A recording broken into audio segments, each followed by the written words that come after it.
Just in Japan, but in the history of Major League Baseball, he is back with the Mariners. And who knows, for a couple games, maybe more, but Ichiro, the center of attention here in Tokyo as we get this 2019 MLB season started from the Tokyo Dome. The Mariners are the visiting team for these two games, and this is what the lineup for the Mariners will look like. Ichiro Eduardo is hitting ninth. That doesn't mean that he isn't number one in the hearts of all the folks who have packed this Tokyo Dome. Yeah, that'll guarantee the people to stay in their seats to watch their native son Ichiro. And it has been unbelievable what we have seen from him so far here and the fans. And the Mariners will face Mike Fiers, who is making his first opening day start of his career. He's been around for 9 years, 4 different teams. Last year picked up by the A's in August. So he was a big acquisition for Oakland.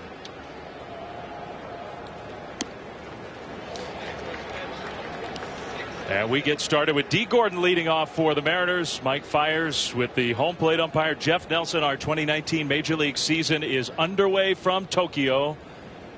And Gordon hits one hard to right field, but right into the defense. Stephen Piscotty makes the catch. A loud first out. We are underway. It's good to have baseball back. Let the season begin, and it starts off with D. Gordon, which really didn't have a lot of hard hit contact. Hit a line drive right there, but to no avail. One thing about playing these games here inside the Tokyo Dome is the sound, the echo, the reverberations. That ball sounded like it was hit so well. I think it was. Here's Mitch Haniger. He has turned into the star of this Mariners team. A Mariners team that won 89 games last year. They were a contending team most of the way through, but fell apart in September and decided to retool, if not fully rebuild, coming into 19. Yeah, don't let the win-loss record think that it was a great season. It really wasn't. When you look at the run comparison, the comparables between what the pitching was not able to do and what the hitting tried to do, and give a lot of credit to Jerry DiPoto for identifying that. So for the Mariners, it's a season where perhaps taking a step back or two. We'll see. Mitch Haniger took a huge step forward last year. He became their star, and they think there is more untapped potential in Haniger, who chops one foul. That's where you're going to see Mike Fiers pitching up in the zone to a lot of the hitters. Why? Because he throws that curveball also from the same arm slot. He'll get a lot of chases. See how the defense is positioned right now with the shift.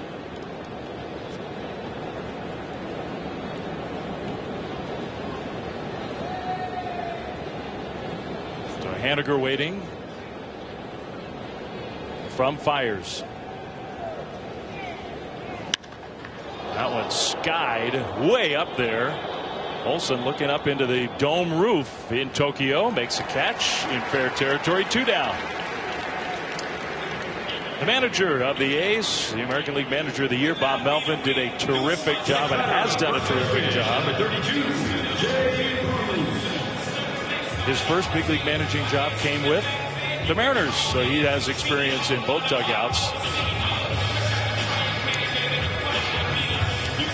One thing you're going to see a lot is the defense of the Oakland Athletics moving around. You have 2 Gold Glovers in each corner, Matt Olson and Matt Chapman.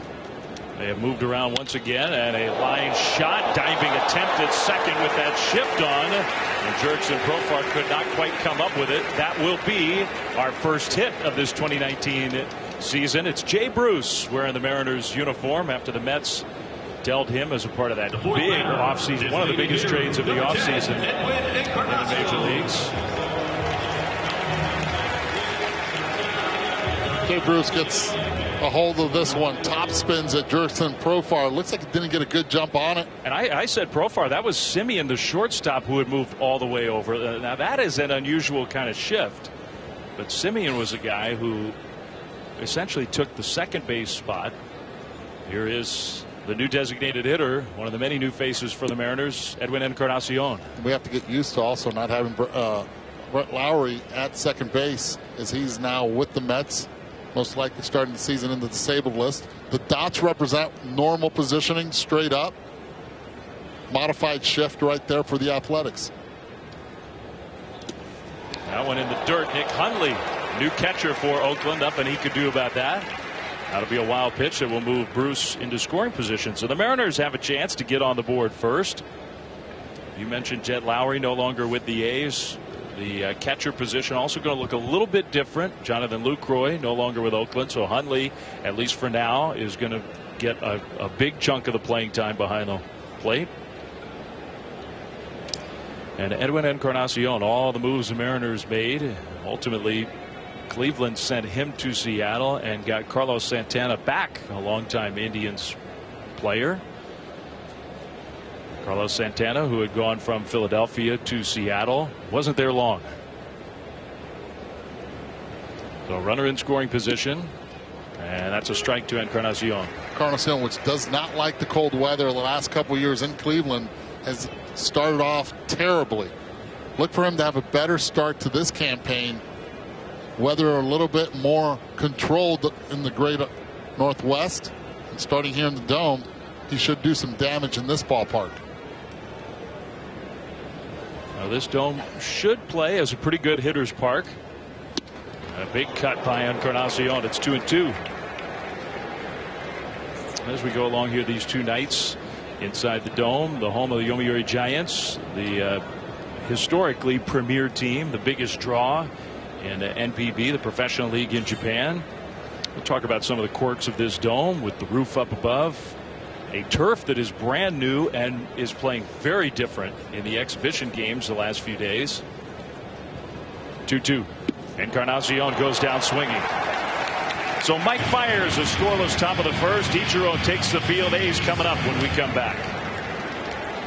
The Tokyo Dome as we kick off the Major League Baseball season here from Japan. And the starting lineup for the A's: Ramon Laureano, who has become a force defensively, growing offensively. Chapman, Piscotty, Davis, who led the big leagues with his 48 home runs last year. This is a team that can hit. It can really hump the fastball well too, and they were really disciplined last year. Yes, they like the extra base hits. Slugging was phenomenal for them. Marco Gonzalez on the mound now for the Seattle Mariners. Look for him to use that cutter in and away on both righties. Well, Gonzalez, who had a breakout year last year, 27 years old, making his first opening day start with number 51, patrolling right field for at least part of this game, and who knows how much of tonight and tomorrow. So much of the attention here in Japan has been on Ichiro. And there have been no promises made for the great star of 9 seasons in Japan, now 19 years in the major leagues. We don't know if this is going to be the last major league action for Ichiro or not, but they are celebrating him here. Laureano goes down swinging, and what a start for Marco Gonzalez. Well, he featured everything in that one. The number 7 right there in Gonzalez's back. It was more about the fastball in and then pulling the string on the changeup to get Laureano out in front. See the grip, perfectly circle change right there, down and away, the hunt pitch.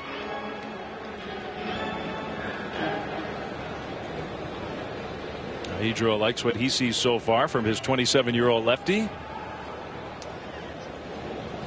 That ball skied to center field off the bat of Matt Chapman. Mitch Haniger playing center field here in these 2 games. Makes a catch short of the warning track. Malik Smith, acquired in the offseason. He will likely be the normal center fielder for Seattle, but he did not make the trip. Had an elbow problem in spring training, so Haniger is out there in center tonight. 4 pitches, 4 strikes, 2 outs for Gonzalez on the mound. And Stephen Piscotty will take his first at bat of 2019. It's an unusual sight, I think, for Mariners fans to see anybody other than King Felix on the mound on opening day. Actually, in the inactive list, 28 guys can come and make the trip. 3 of them have to be put on the restricted list, on the inactive list, only playing with 25. Now, it can change tomorrow, but for now, today, 25, Felix is one of them that is not active. Mike Leake being the other one. And Malik Smith, they've also put him on that inactive list. No DL for him. So they'll hope to have him on the field at Safeco when the Mariners come home and start their full regular season with the Red Sox in town in a week. Piscotty drives one to center field. That ball was hit very well. Haniger back. He'll look up. It is gone. And we've got our first home run of 2019 off the bat of Stephen Piscotty. 1-0 Oakland.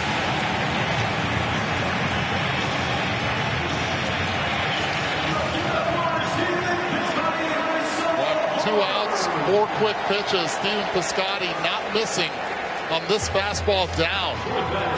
One thing that Gonzalez has to be able to do is pitch in effectively. This pitch stays right down the middle, down in the zone. Piscotty hunting it, does not miss it. A good ballpark to hit. So the first run on the board, and now Chris Davis swings at the first pitch. A hard ground ball toward the hole. It's short. The throw just a little bit high, but on the money for out number 3. A's on the board on the Piscotty home run. 12, the A's and the Mariners kicked off the MLB season. Ichiro, we didn't know it then, but was beginning his final season in a Mariners uniform. He had spent 9 years with the Oryx Blue Wave in NPB. He had 4 hits in that first game for the Mariners against the A's. It was an 11-inning win for Seattle to begin the 2012 season, and he and the Mariners are back here in Tokyo to kick off 2019, and now trailing by a run after the Stephen Piscotty home run. We go to inning number 2 here in Tokyo. Mike Fiers, who likes to work quickly against another new face in a Mariners uniform, Domingo Santana. They are hoping for big offense from him. Well, a couple years ago, Domingo Santana actually reached the 30 home run plateau mark, and then the next year he found himself on the bench with the Milwaukee Brewers. So now a new opportunity to be able to get at bats. Lorenzo Cain, Christian Yelich, they took some of those at bats. In fact, most of them away from Domingo Santana, who I think was shocked by that. I'll give him a lot of credit. Came back strong last year off the bench, big key hits in big situations. Santana rips one foul. We are seeing some hard contact in the first inning plus, fair and foul on both sides. And you look at the velocity of Fiers. He's around 89. He'll touch 90 a couple times. But sitting at 144 kilometers per hour, as you see the photographer, Ken Griffey Jr. I think I recognize that photographer. I don't recognize most of the others, but that one, Santana, again, the backdrop of that roof here at the Tokyo Dome. No problem so far for Olsen. Did you get a good shot of that one, Junior? We're going to talk to Ken Griffey Jr. here tomorrow night, so we'll have both broadcasts for you as this season gets going. 2016 Hall of Fame inductee, the all-time great. The Mariners have had a lot of star power, a lot of great players. There's the greatest Mariner of all time. No doubt. No doubt. Ken Griffey Jr. left the mark all over the world, especially here because of the games that were being televised in Japan when Ichiro went over there. Everybody became a Seattle Mariner fan. Omar Narvaez, who had kind of a breakout year with the White Sox as a hitter last year. They expect him to take a lot of at-bats, as it might be too strong to call him the everyday catcher, but early in the season he's going to play a lot for Seattle. Hits that one on the ground hard, but to a Gold Glover. Matt Olson, part of this excellent A's defense. 2 down. The seventh batter, third baseman, number 27, Ryan Healy.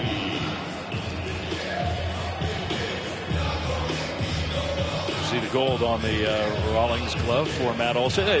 Matt Chapman gets a lot of the credit for the defensive excellence of the A's, and Chapman's awesome, but Olson's pretty good himself. He is, and if you talk to Matt Chapman, the first thing he'll tell you is, man, that guy can pick it at first. He saved me from a lot of throwing errors.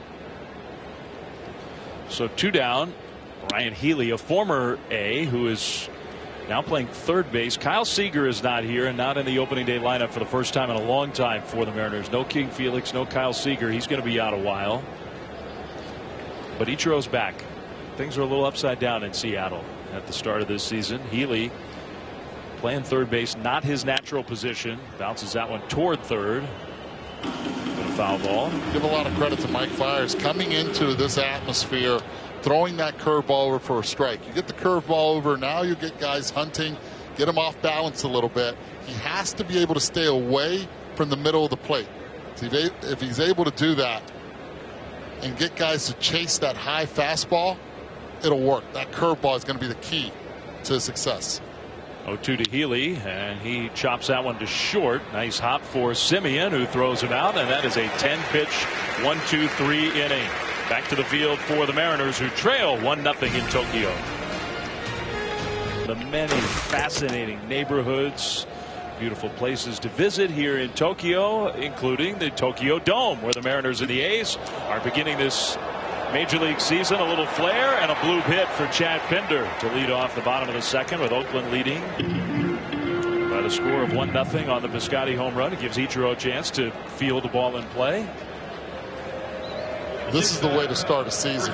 Cutter in, gets on you, but you know what? You'll take it. Base hit. Get that monkey off the bat early on in the season. He's got a batting average. Yes, he does. All the balls you think in spring training that you don't hit hard, that you don't care about, and then you save that one for the real deal. So here is Matt Olson. We've talked a lot about his defense. His offense also has blossomed. Olson's got big time power. He's got some patience.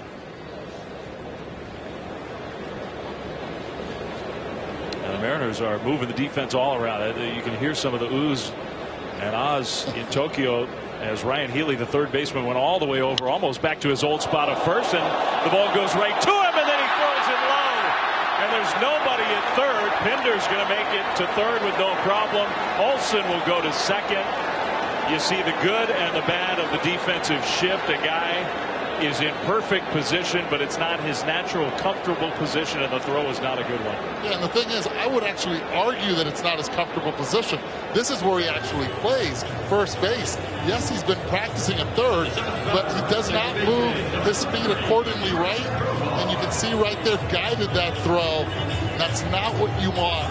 Ryan Healy making an error actually on the right side of the infield, where he's been playing first base the last few years. It was close to his normal home. Wasn't exactly there, but it is a good point. So now the A's have 2 runners in scoring position and still nobody out for Jerks and Profar. All the continuity from 2018 to 2019 for the A's. Here is a new face. Longtime minor leaguer and big leaguer with the Rangers. One time one of the big prospects. Great young talents in the sport. Never totally blossomed with Texas. And the A's are hoping that he taps into all that potential. Now wearing the green and gold. Chance to knock in a run and more, even without a hit. Gonzalez misses. It's 2-0. This is where he does not have to give in. You got Marcus Simeon on deck. First base is open. No outs. 2-0 count. Jerks and Profar historically in this ballpark has been phenomenal. Played for Team Netherlands in the WBC and absolutely raked in the stadium. He was a big part of a very surprising Team Netherlands in that World Baseball Classic. They began their journey to the Final Four, so to speak, right here in Tokyo.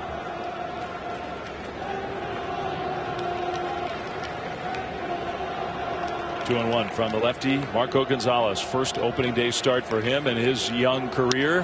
Profar took a big cut and skied one foul.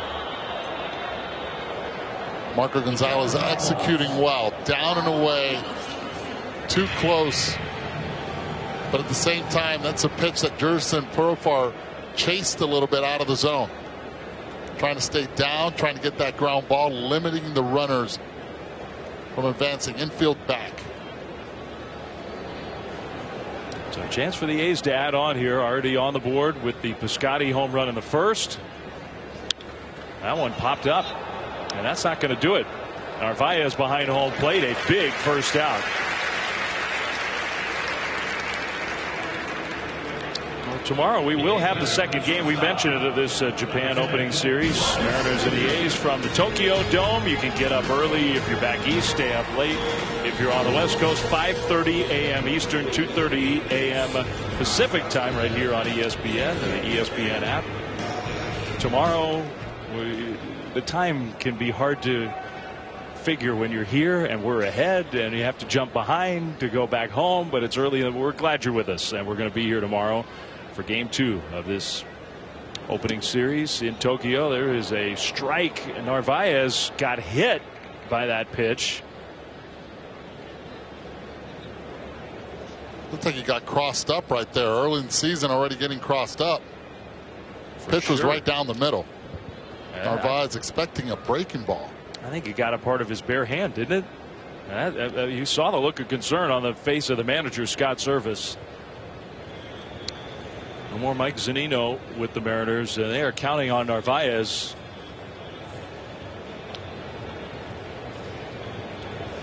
You got Matt Olson at second base. They're going different signs. First time there's that runner at second.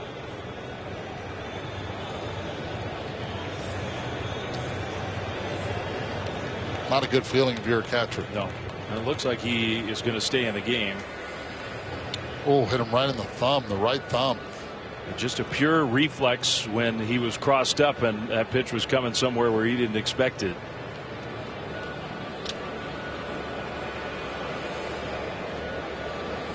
Straight four seam. Watch the thumb. Ouch.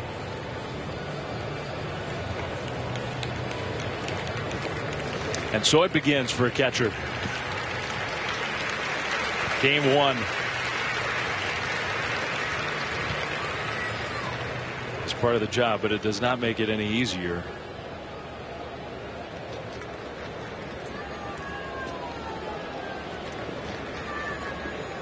It was a strike. You're right. It was right down the middle. So with one big out, still second and third for Oakland, Marcus Semien. Semien, who had his own injury problems a couple years ago. The power started to come back for Semien late last year. They're expecting a lot of power from him and production again in 2019. He rips that one into left field, base hit. That'll score Pinder. Olson to third, and he'll stop there. The ball got out to Santana quickly. It's 2-0 A's.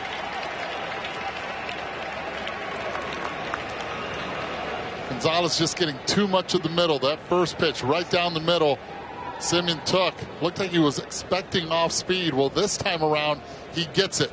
See the knuckle right on top of the seams. Lets it go right down the middle again. And Semien, give him a lot of credit. Stays back, and it's a linea right over Beckham's head. How many different languages are you going to speak in these 2 games? 3. Guaranteed. And there's a language that I probably don't know because of jet lag. We'll figure that one out later. Eduardo, who spent time here in Japan. You played a season in the NPB as part of your long baseball career. Nick Hundley, chance for more for Oakland. They've already taken advantage of that error. Off the bat, looked like maybe a double play. Instead, set up the second A's run. They lead 2-0 here in the second. First and third. Hundley takes ball 1. Jeff Nelson is our home plate umpire and crew chief. Hundley, who spent last year with the Giants, has driven across the Bay Bridge, and now with Oakland. Good double play candidate right here. Runs well for a catcher. Still a catcher on the ground to third. Healy, good throw that time. Gordon to first in plenty of time, and there's your double play. So Gonzalez limits the damage. 2-0 A's.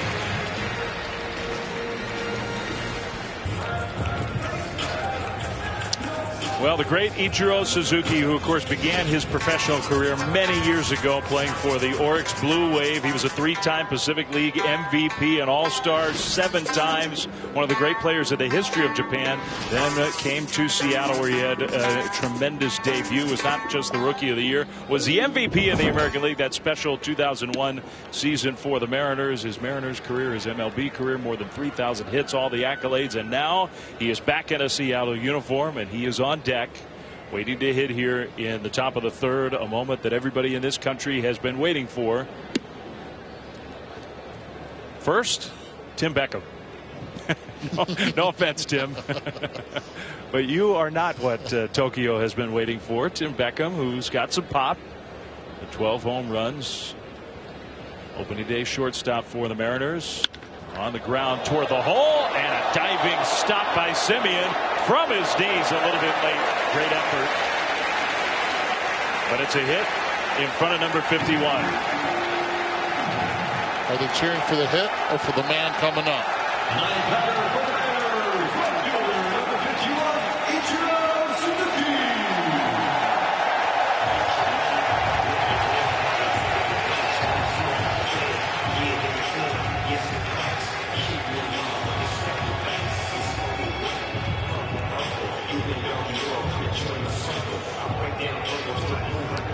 Looks pretty natural to have him back in that Mariners uniform, doesn't it?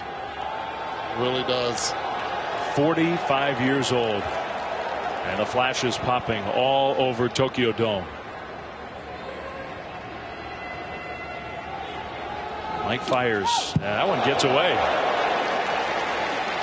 Well, you could understand if the pitcher, he's already pitched a couple innings, his first opening day start. Fiers has pitched in big games before, but you could understand if he had a little extra adrenaline. Now Ichiro's got a chance to put the Mariners on the board with a base hit. Wouldn't that be something?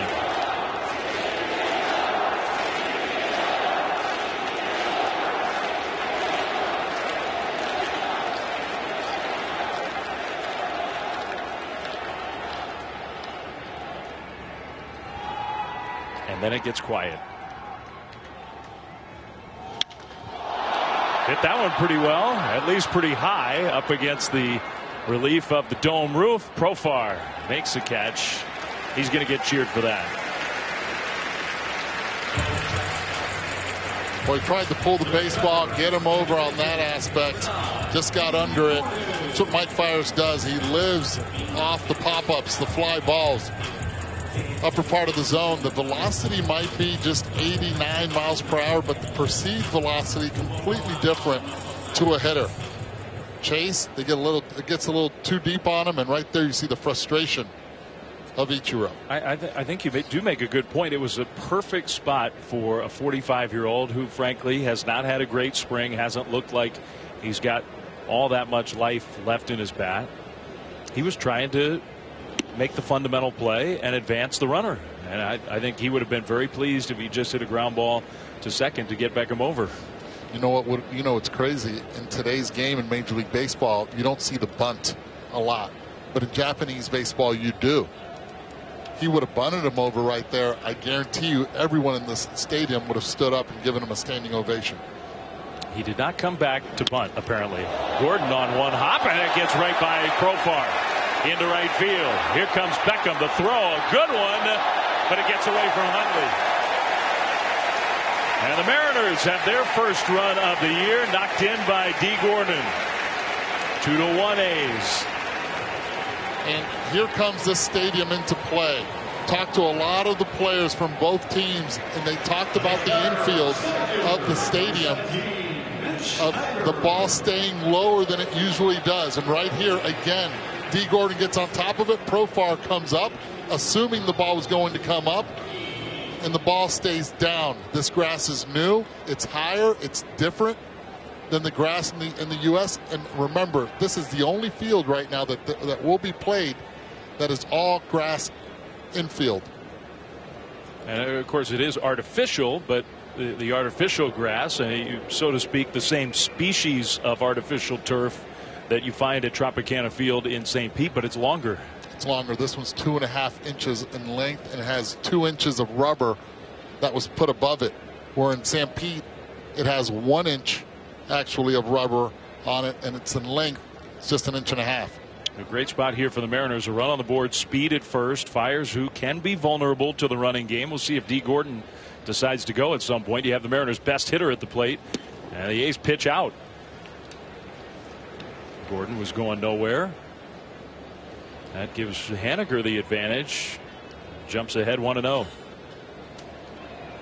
And then Nick Hundley is known for a lot of things. It's not like Hundley's got an incapable arm, but he's not one of the stronger throwers at his position in the big leagues. And Fiers not particularly quick to home plate. We'll see. A long hold. Haniger takes in the dirt, 2-0. Keep paying attention to the speed. This is exactly the way the Seattle Mariners want to build their team. You have D. Gordon at first. Malik Smith, which is on the inactive list for this game, stole 40 bases last season. You had speed at the top and the bottom of the order. Could become a headache for the oppositions. Remember last year the idea was Gene Segura, and the last couple of years was going to be a part of that speed combination at the top of the lineup. He's gone now. Malik Smith in a lot of ways will take his place. There goes Gordon. Pitches a strike. Good throw. A little bit late. Love the 2-0 steal. You know it's going to be the pitcher focusing on throwing a strike. Haniger has total confidence in hitting on a 2-1 count. Rather do it with a runner at second. D. Gordon takes that base. Reminds me a lot of the stolen bases that Roberto Alomar used to get. Always on 2-0, sometimes even on 3-0 counts he would go. We've already seen Ken Griffey Jr. here. Ricky Henderson is also here in Japan for this special opening series. Ricky likes Japan. He does. Even though he's rooting for the green and gold, you'd figure that has to make him happy. Now he takes off. D. Gordon does, going to third, but the ball is chopped foul. They like his speed here in Tokyo. You rarely hear the oohs and the ahs. That's a cool reaction. But this one right here. Got a great jump also on that pitch. D. Gordon has always been a player who likes to steal third. From 2-0, it's 2-2 now to Haniger. He's got a chance to tie the game or more. Mitch Haniger's got all the tools, including power. Coming off a big year last year, and they loved his spring training. They think he is raring to go. Fires is going to take a look. Okay, that's one thing Japanese baseball fans and American baseball fans have in common. If you make even a bluff move, they're going to boo you. You have to change your looks and your times when you come set in order to keep D. Gordon or any speed from getting a good jump.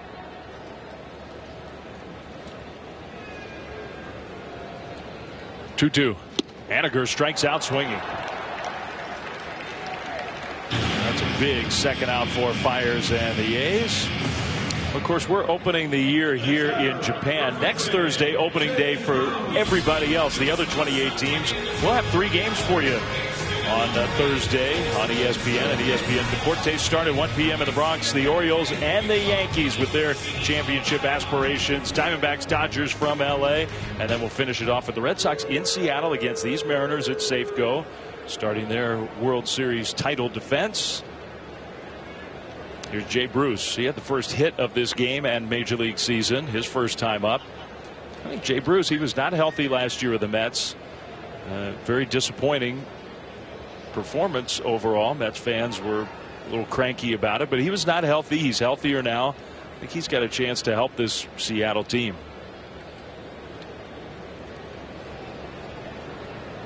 Looking for a 2-out hit to tie the game. That one came in and got him.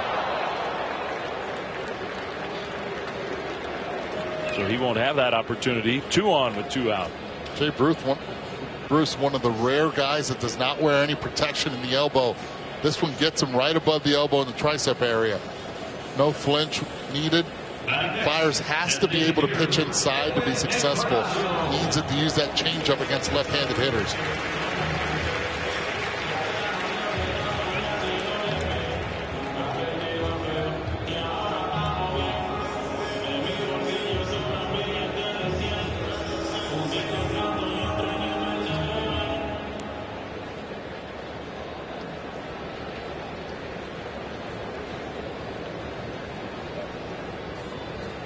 So 2 on 2 out.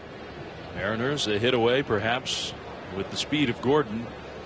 Almost certainly, if it goes to the outfield, tying this game. And they got power at the plate. Encarnacion takes a ball. A little bit inside. Right now, Fires has to focus on that guy right there. Forget about D. Gordon. He is already, not only is he in scoring position, but Jay Bruce, which is at first with the power of Encarnacion, is also in scoring position. You have to execute your pitch. I think he'd like to walk the parrot around the Tokyo Dome. Walk, jog, whatever. 4 straight hitters have jumped ahead in the count against Fires, who's having a little bit harder time throwing strikes. That's a strike. It's 1-1. And of course, it's not unique to these two teams. We see it all over big league baseball, even with long spring trainings, long Cactus League, long Grapefruit League. Starting pitchers in the first couple weeks of the season these days just aren't equipped to go very deep into games. That pitch count really matters.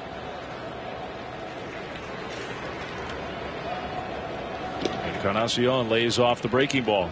You also have the factor of this 2-game series having a different kind of roster construction than we'll see a week from now when everybody else gets it going. So you have extra bullpen arms. Managers can be ultra aggressive in these 2 games if they want. No doubt. We don't see the bullpens. They are hidden from our view.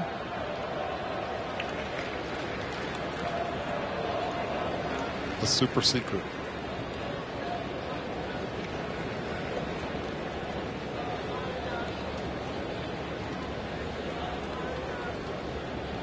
Two and one. Hits that one foul off his foot or ankle. A guy who has had as much or more power as anybody in the big leagues over the last several years. I mean, you can go back 7 seasons and he's got more than anybody. Nelson Cruz, we had a lot of those in a Mariners uniform. Now with the Twins, Giancarlo Stanton, but that's the power of this guy. Motto of consistency is Edwin Encarnacion. His swing is just perfect to elevate, and also gets really good backspin on that baseball.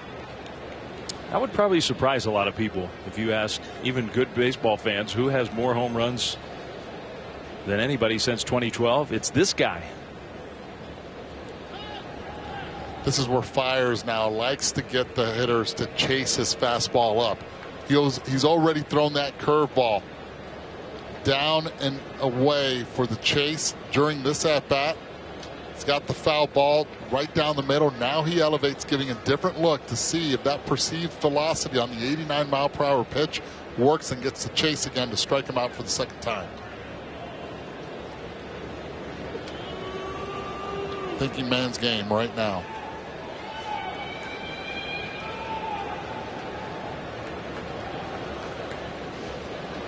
Two on, 2 out, and a run already in for the Mariners on the board for the first time.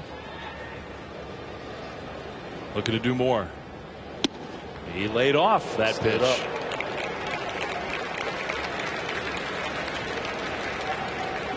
More like a slider up in the zone.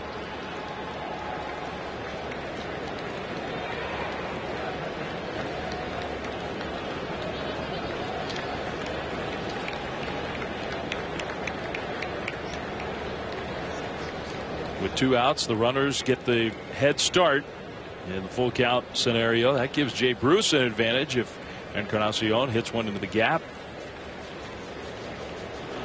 He laid off again. Encarnacion takes the walk to load the bases. Pretty good plate appearance for the designated hitter. Our first visit to the mound from a pitching coach here in this 2-game series in Tokyo. Scott Emerson out to talk to Mike Fiers. Bob Melvin can legitimately start to consider how he wants to use his bullpen. We talked about it, but he's got a couple extra arms for these 2 games. The A's are a team that is very aggressive with their bullpen anyway. The starting rotation is the big question mark for Oakland coming into the season. It is, and let's not forget also the short amount of spring training that these pitchers have had to get to this spot. And add on the usage of the bullpen and the way they use the bullpen. Needs to be very careful going to them that quick.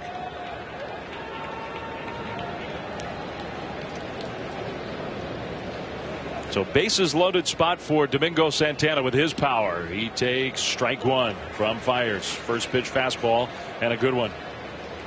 We saw that little shot of the bullpen. So for now, nobody warming up for Oakland. We can't see it, but our camera can see into the A's bullpen.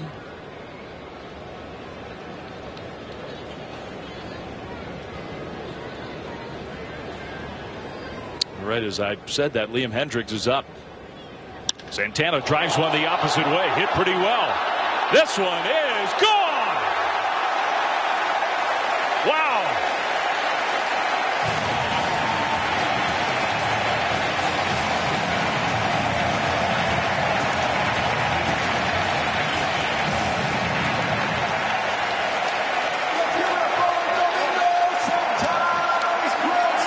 This is what Domingo Santana can do. You give him the opportunity, he can go line to line deep. As protection, lengthens the lineup. High pitch count guy, taking a lot of pitches. That time, aggressive with the bases loaded. The Seattle Mariners with 5 runs on the board. Second time around the lineup for Mike Fiers, it's been a different story. Fastball up in the zone. Domingo Santana capitalizes on it. Going the other way for a grand slam. Domingo Santana. Strike one to Omar Narvaez. What a moment for Santana. Man. Making a great impression in a Mariners uniform. Check swing foul by Narvaez. His first year with Seattle. His second at bat with the Mariners. Clears him.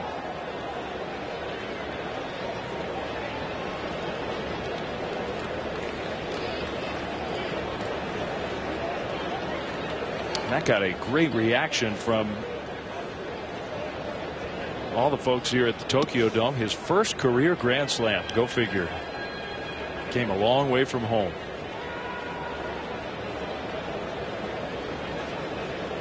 D. Gordon got him on the board with the RBI hit to get the first run home. There were 2 outs, 1 run in, and now 5 runs in. 25 pitch inning plus. For Mike Fiers, it has been a struggle.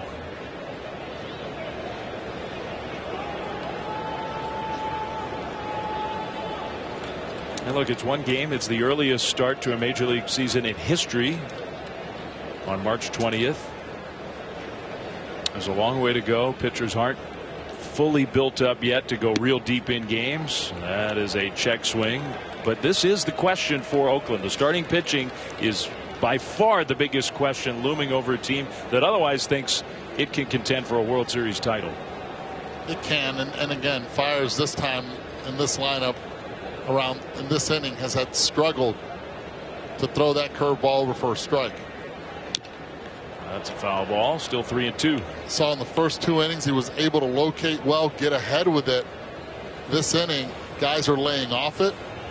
That break he has on that curveball, which is 2.1 inches more break than any other guy, throwing at 89 miles per hour. It's a good effective pitch, but it has to be thrown over for a strike. Narvaez hanging in there. You're talking about the curveball and the drop. You have to compare pitchers who throw similar velocities because pitches thrown at different velocities do different things. But in his range, most drop of any curveball in the big leagues, only Trevor Bauer more than Mike Fiers. It's one of the best curveballs there is, but it's not working. Not much is working right now. He walks Narvaez. Ryan Healy will come up as the 9th hitter of the inning for the Mariners. Bob Melvin's thinking.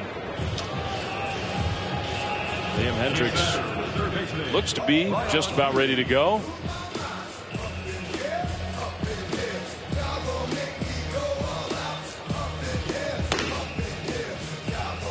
Last time we saw Liam Hendriks on the mound, he was starting the wild card game in the Bronx for the A's. So Fiers is going to get at least one more hitter. Love to get Liam Hendriks a clean inning to start with.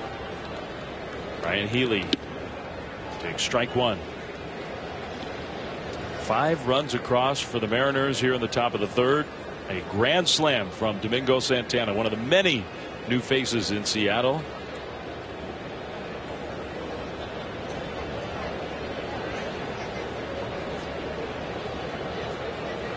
Healy is a holdover. Plenty of power. It's 1-1.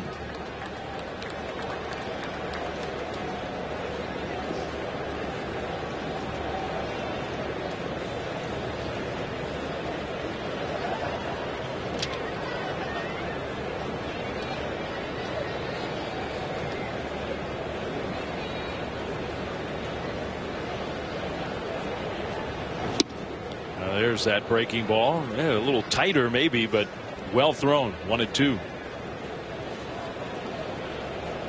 Little slider, little cut slider he has right there to keep guys off balance a little bit. You say Kikuchi in that same Mariners dugout with Ichiro. We're going to see him on the mound tomorrow. That will be a very big deal here in Tokyo. Brand new to Seattle. Kikuchi, one of the great players in the NPB, signed a big contract. Healy ripped that one foul. Not by much. Man, did he hit that hard. A lot of noise being made by the Seattle Mariners against Fires. Now it's the time to throw that curveball in the dirt. Try to get the chase. This will be the 34th pitch of the inning.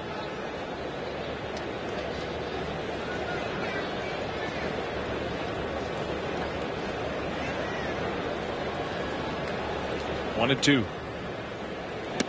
Well, he threw that curveball. Healy would not chase.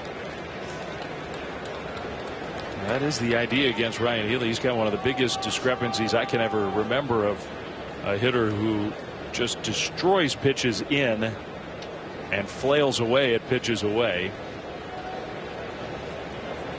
Domingo Santana went away. Opposite field grand slam. The big hit of the inning. Curveball. That one missed. I think Bob Melvin knows that this is it for Mike Fiers. I would imagine no matter what happens, whether he gets through this or not. No, this has to be it.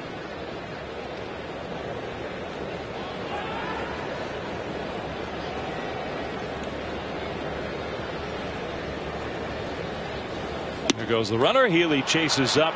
That's strike three at long last for Fiers and the A's. The top of the third is over, but 9 come to the plate. 5 score.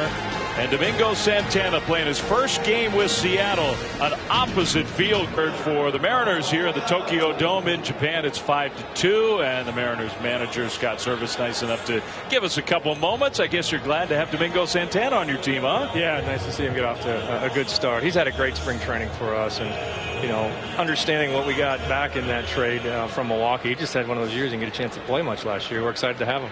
How fun has it been managing Ichiro here in Japan, dealing with all the media? It has been crazy. They told me it was going to be, and it has lived up to the billing. But it's great to have Ichi on the ball club and back here. And, he's got such a following all over the world, really, no matter where we go in the States, but certainly here in Tokyo. Gonzalez to Ramon Laureano here. We're talking to Scott Service just another moment or so with the Mariners manager. Give us the big picture view of your club here in 2019 as we get the season started. Well, we've got a lot of new faces. Obviously, we were very aggressive this offseason and making some trades and trying to kind of reshape our ball club. So, spring training wise, there's a lot getting to know these guys. For them, getting to understand myself and our coaching staff. But I like where we're at. We still got some learning, some ways to go here early in the season. And these 2 games early against Oakland, it's a good test for us right out of the chute. Well, thank you, Scott. Have a great season. Always good to catch up with you. Thanks, guys. Enjoy Tokyo. Thanks. Laureano pops that one up in foul ground. Jay Bruce playing first base for the Mariners. We're out number 1. Well, it was such an unusual year for Seattle. 89 wins. They got off to a tremendous start. One of the best records around the 4th of July in all of the big leagues. They did not finish strong. They had stability in the starting rotation. They threw strikes, some of the highlights, but the finish to the year, some of the other underlying stuff, the competition in the division, how good the Astros are especially, but these A's as well. And the Mariners decided they needed to retool, and we might even call it just a full-blown rebuild. And they've done it. I think they'll still be competitive on the offensive side, but the run differential really did not fool Jerry Dipoto and his staff, and they decided to pull the plug on a lot of contracts, and they've been able to alleviate the situation. Chapman hits that one well to right field. Ichiro back at the wall, and it's over his head off the wall. Matt Chapman will cruise into second base with a 1-out double. Matt Chapman loves hitting in this ballpark. 2 exhibition games they had here against Japanese teams, they weren't able to get him out. Got on base every single time. This time, pitch away, goes with it. This guy's getting better and better, knowing how to use the ballpark, just missing a home run. by a couple feet. Chapman just missed a home run. The fans here at the Tokyo Dome just missed a chance to see Ichiro try to make a spectacular catch. He could not get there. Still has the legs, though. He does. That's one thing that has stood out about Ichiro. Piscotty, who's already homered in this game, not going to get that one over the center field wall here. Haniger with the catch. He'll show off his arm. A little offline. Not as valuable as it would have been had that been the first out. Now 2 down.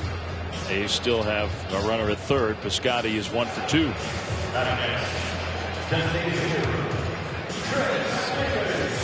Up comes Chris Davis.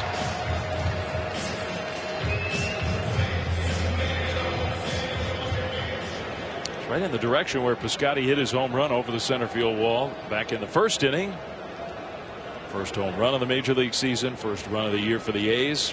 They now trail, though, 5-2. And Davis swings at the first one. He crushes it left center field. The balls are flying here in Tokyo. A 2-run homer for Davis. And it's back to a 1-run game. 5-4 Mariners. Here he goes. No secret what the Oakland Athletics are doing. They're hunting that first pitch, knowing Marco Gonzalez likes to get ahead of the hitters. Piscotty swung at the first one. Davis greets him with a first pitch jack. Last year, 48. He's 47 away from matching that from last season. 48 home runs, 3 straight years with 40 or more for Chris Davis. Amazing how his career has blossomed with the A's. They are attacking, aren't they? Chad Pinder went after that first pitch. Curveball stays up. He clears the hip so well, but stays in there.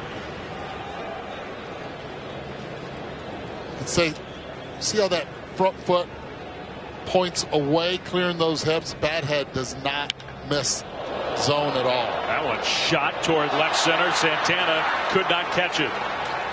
Hit off his glove and rolled away. I would imagine that's going to be a hit. It was awkward, and it is a double for Chad Pinder, who's 2 for 2. When you hit a grand slam, you don't have to catch everything.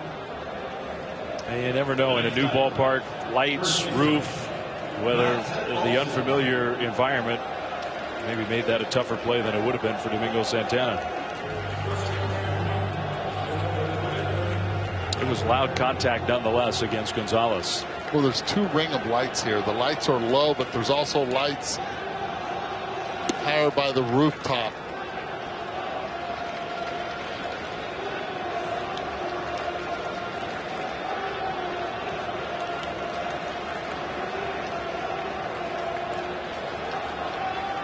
Matt Olson, his second at bat of the year, hit into a fielder's choice his first time up,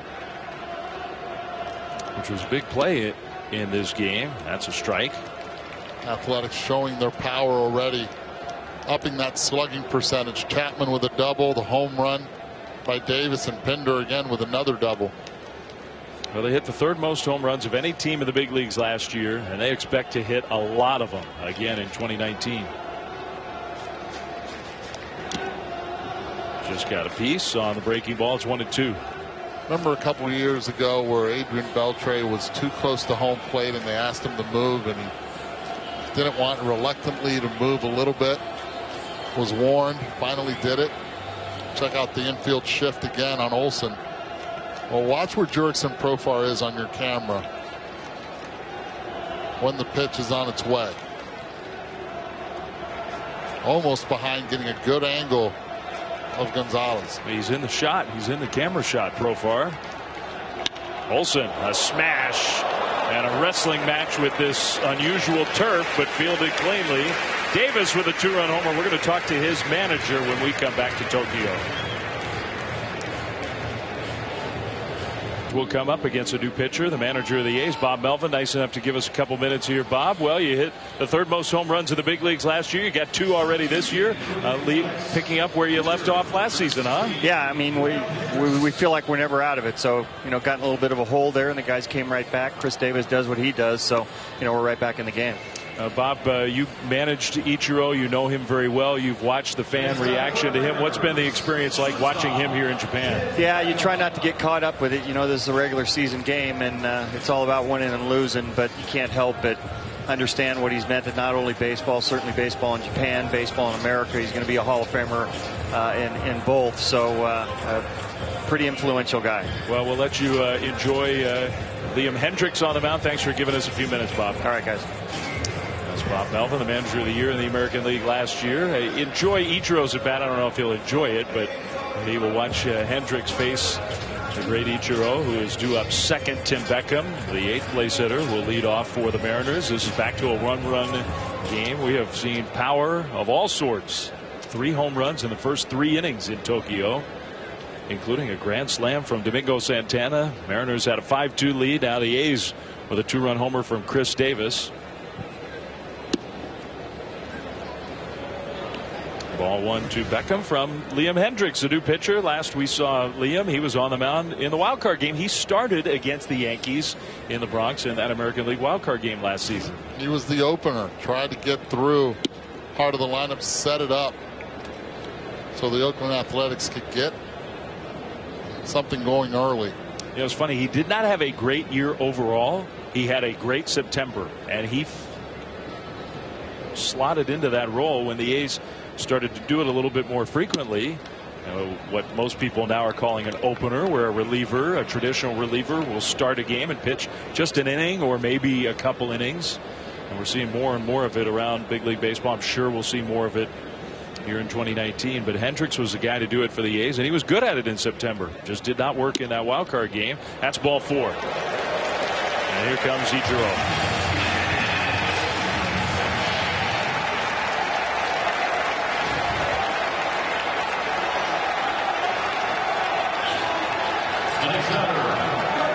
All-time great Mariners, one of the all-time great players. Here, there, anywhere.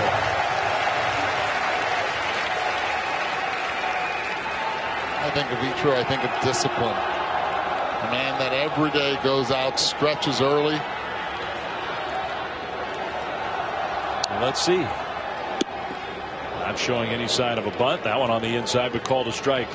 Plays long toss every day. Understands his body well. 45 years old.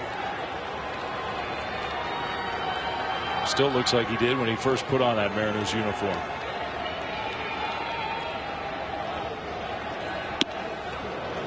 One and one.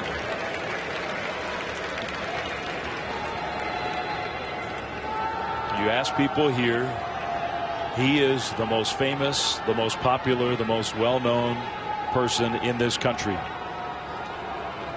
And at a level that only few in history have ever understood, a level of fame, notoriety. He's ahead of the count, 2-1. Hendriks having a hard time throwing strikes. Isn't it amazing, the buzz, the anticipation, the cheers, and then the concentration when the pitch is about to come.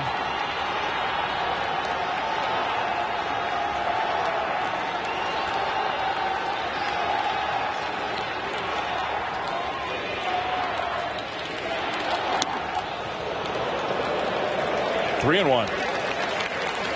Hendriks fighting himself right now. You see him bang his shoulder right there, saying stay closed. Everything's on the cool side. He'll take a walk, but I don't think he wants to walk, Ichiro. No, he does not. Wonder if they'll send Beckham right here. Contact hitter in Ichiro. Beckham not going. Ichiro swings away and pops one foul back and out of play. Well, he answered our question. Pitch was up in the zone. Somebody is scrambling for a very valuable souvenir.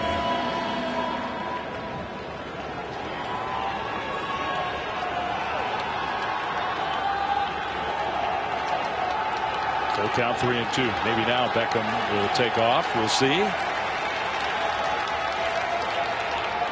A's think it's a good possibility.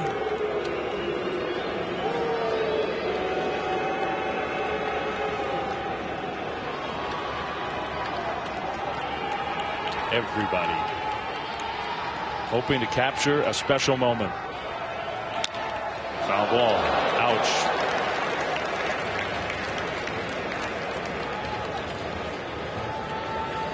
Rarely saw Ichiro do that. In his career, never wore any protection on his shins or anything.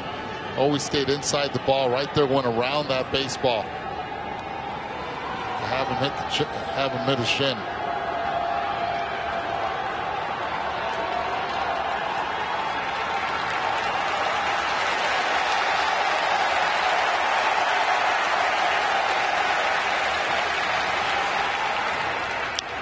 Another foul ball. That got him a little higher. Yikes.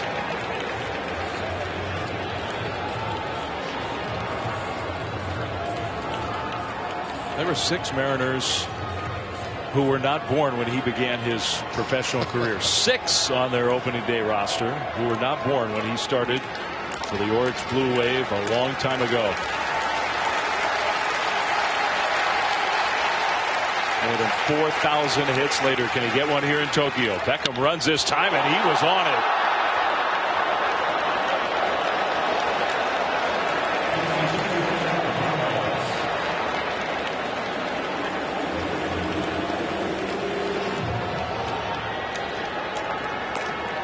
Bob Melvin said he's already in the Baseball Hall of Fame here in Japan. He will be in the Baseball Hall of Fame in Cooperstown. Now a long battle with Liam Hendricks. Another 3-2. It is in the dirt. Ball 4. Ichiro will take his base. Not a good start to Hendricks' season. 2 walks. That was a battle with Ichiro. The most impressive part of that at bat, I thought, were the fans. They actually all stayed cheering, but they stayed seated. Where, you know, in the U.S., they're all standing up waiting to see what most likely is his last few at-bats here in Japan. Now infield will be playing double play depth up the middle. Corners will be playing in. And you said it, Ichiro's legs are still there. He can still run. So can D. Gordon. So now the Mariners get the top of the lineup. The 8-9 hitters walk. And the focus for Oakland is how do we get Liam Hendricks in the strike zone. Gordon bunts. And that's a real good one against the Gold Glover. What a play by Chapman to throw him out. Even with the slow turf. That was beautifully done all the way around. And that they appreciate here in Tokyo. Yes, they do. They know the importance of the bunt play, and a great bunt by D. Gordon. He's the type of hitter, because he's so good pushing the ball and dragging the ball off the run, that he does not set up for the sac bunt. Does it on the go, nicely done, and a great throw and play by Chapman. The Gold Glove campaign begins for Matt Chapman here in Japan. He was not just a Gold Glove winner, he was the best defender by most measures in the big leagues, regardless of position. Here's Mitch Haniger, who takes a strike from Hendricks. I mean, it is interesting, isn't it? On the one hand, you don't want to give an out to a pitcher who has walked 2 hitters in a row to start his night and start his season. On the other hand, D. Gordon's such a weapon with the speed. It took a brilliant play to get that out. And now you're set up with your very best hitter. In the dirt, good save by Hundley. Matt Chapman's just been phenomenal at third base. We've seen that play. Loves to play deep at third, but in this ballpark, because the grass is so much higher, the ball actually does not travel as fast. Has to play in a little bit more. Give away the Gold Gloves, and then they give the Platinum Glove to the player they measure as the best defender in the league, and Matt Chapman was that guy. Haniger a little late against the fastball.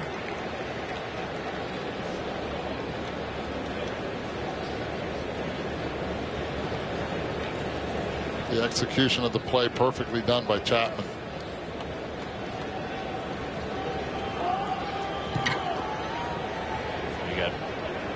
Beckham at third and Ichiro at second.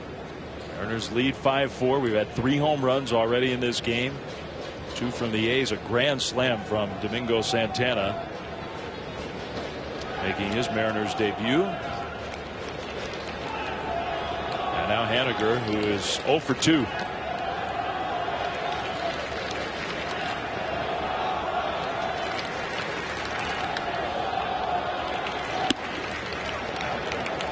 Hendricks is all over the place. The setup of Chapman is great. See him spread out a lot. Scott Rowland reminds me a lot of him. Good role model if you're going to play third. Of the 18 pitches you see for Hendricks, only 8 strikes thrown.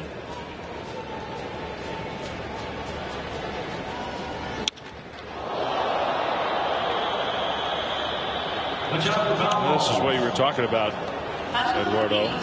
Chapman, who plays so deep, and it benefits him. It helps him make so many of those great plays. He's got such great range.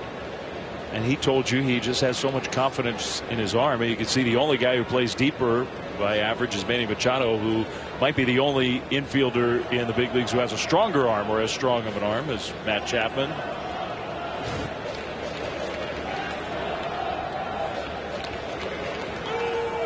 Alex Bregman on that list also. Good day for Alex. Very good day for Alex.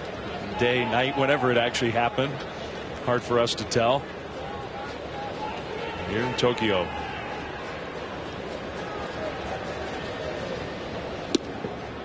That one just missed. The inability of being able to throw that fastball in the inside part to the right-handed hitter.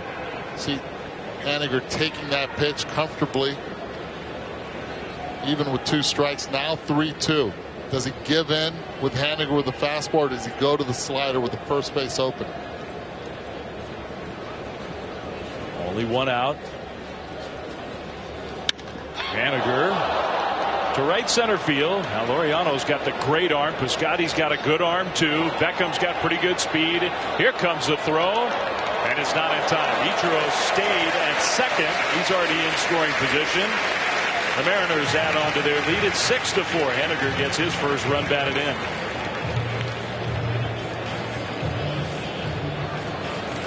Good focus right there on Haniger. Understanding the possibility of that slider, even on a 3-2 count, doesn't pull off it. Drives in that run from third. See the slider, late break. Drags that bat through the zone. Good communication by Laureano right there with Piscotty. Keeping Ichiro at second base by throwing that ball down. The A's can throw in the outfield. Jay Bruce takes a strike. Bruce, who has singled, been hit by a pitch, scored a run. He's been on base 2 times. His Mariners debut.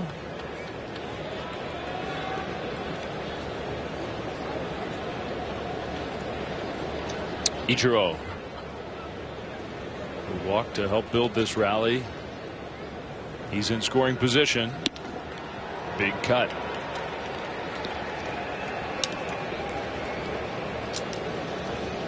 It is possible that Ichiro's not going to play the entirety of this game.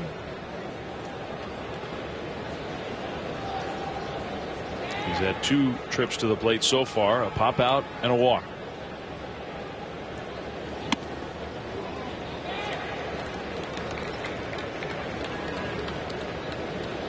Nothing easy for Liam Hendricks. This will be his 25th pitch of his first inning of work. Mike Fiers went just 3, gave up 5 runs.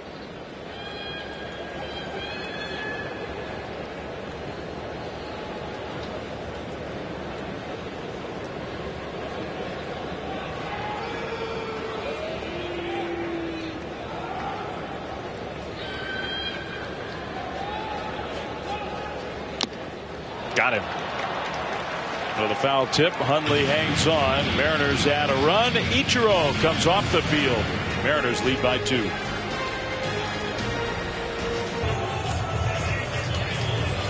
Well, we're back here live in Tokyo, and there's the manager for the Mariners, Scott Service, who has made the call to right field. And he's doing this for a particular reason. Ichiro, hoping that Ichiro will get a big over. I'm not sure the fans here yet realize what is happening, but it gives them a chance to applaud Ichiro coming off the field. His teammates help acknowledge him.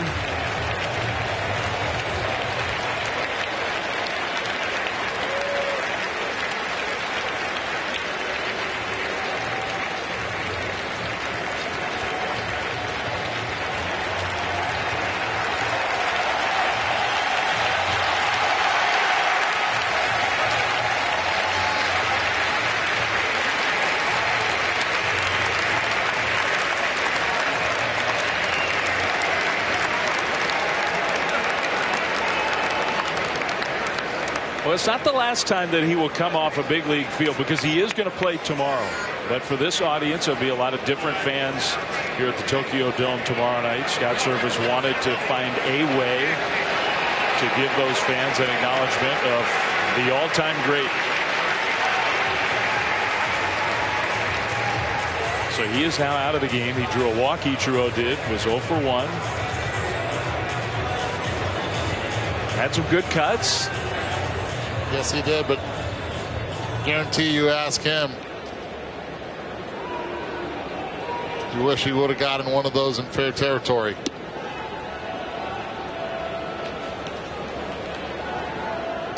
Well, what a night for the great Ichiro Suzuki, even without a hit. Jurickson Profar for the A's. They trail 6-4. They were down 5-2 when Chris Davis launched a 2-run homer in the third inning. A's come up here in the bottom of the fourth. And in case you're wondering, Dan Vogelback came in. He did not go out to right field. He went to first. Jay Bruce moves from first to right.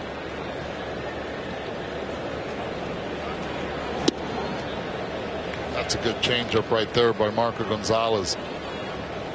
Throws it on the 1-0 pitch and then repeats it again on the 1-1.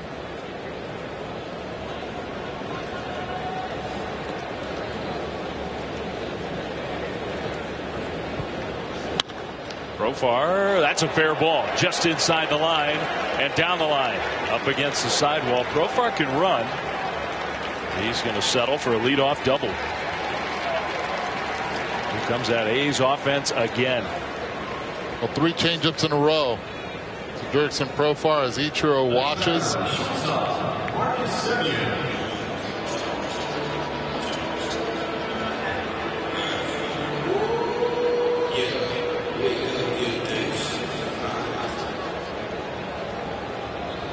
We don't know for sure whether Ichiro is going to start tomorrow, come in as a pinch hitter, but he is going to play in tomorrow night's game. Simeon, who lined a base hit to knock in a run back in the second. He comes up for his second at bat of the night, second at bat of the season. We are kicking off the Major League season here in Tokyo. If you're just waking up in the East, if you're hanging on with us in the West, if you're watching wherever you are around the world, the 2019 season is underway. The Mariners and the A's. We have had an action-packed 4 innings. With a lot of the attention on that guy Ichiro, but a lot of other things going on. Gonzalez, the starter, still in the game. For how much longer, we don't know. Very similar situation with Mike Fiers in that Gonzalez officially, he did some other throwing and work in the Cactus. He pitched 10 Cactus League innings total. 10 spring training innings, Marco Gonzalez. So his manager, Scott Service, has to figure out how long Gonzalez can last in this one. 3-0. Maybe not much longer. Marcus Simeon last time hit a curveball for a base hit driving in a run.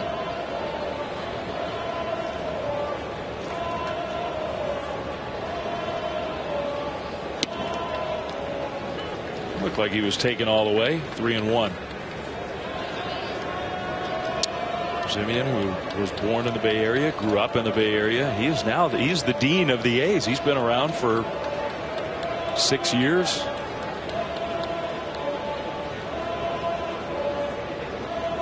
very good player. That's outside ball 4.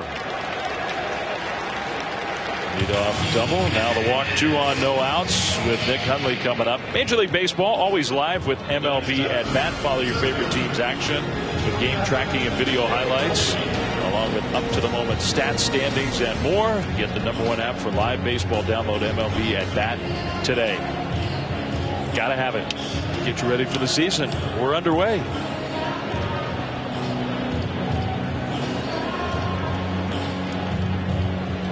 Visit on the mound. Ichiro watching from the dugout. Now officially out of this game after playing first 3 defensively, getting 2 at bats. The MVP and the Rookie of the Year his first year as a big leaguer. 2 major league batting titles, 3 in the professional league here in Japan. A 10-time MLB All-Star, Silver Slugger 3 times, Gold Glove winner 10 times. Just a terrific all-around player. More than 260 hits in a single season, the all-time record. He put together his hits from Japan, high-level baseball here, and the major leagues. Better than 4,200 hits as a professional. Nick Hundley, kind of a wave and a miss. That's a good pitch right there. Cutter down and in. Athletics have been aggressive on the first pitch. Hundley already has 1 double play to his name. His first at bat. Gonzalez loves to induce double plays. Last year, 23 of them. One of the best in all of big league baseball at that. Getting the ground ball when he needed it. He gets the ground ball here. That's 1. Gordon to first. That's 2.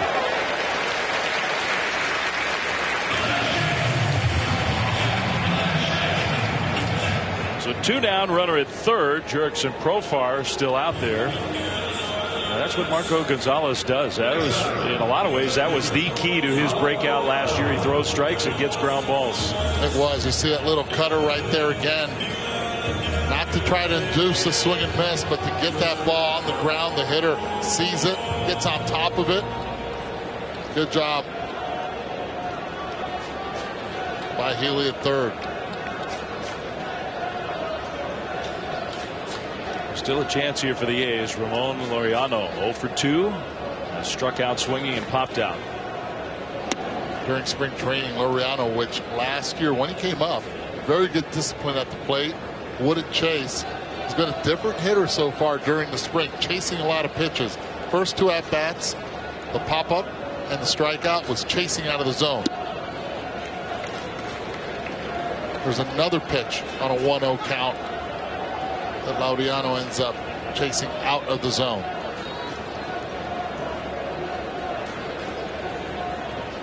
Laureano, terrific defensive center fielder. He's got power. He's got a lot of tools.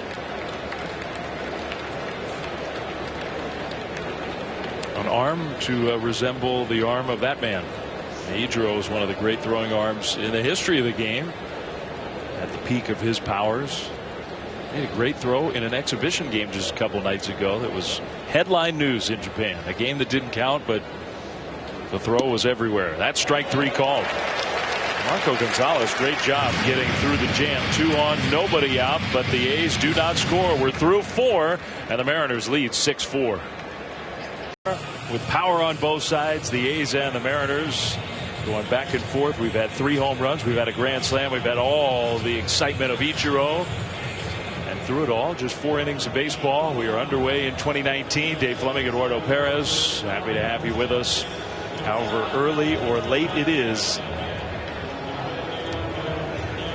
New pitcher for the A's, the 3rd of the game already. Ryan Dull with a smile on his face. Getting ready to make his season's debut. Dull, the guy who's a right-hander, but has always been used as a pitcher who can face both righties and lefties. Against Encarnacion. Ball 1. 5'9". 5'9" righties. There are not a lot of those. No, not at all.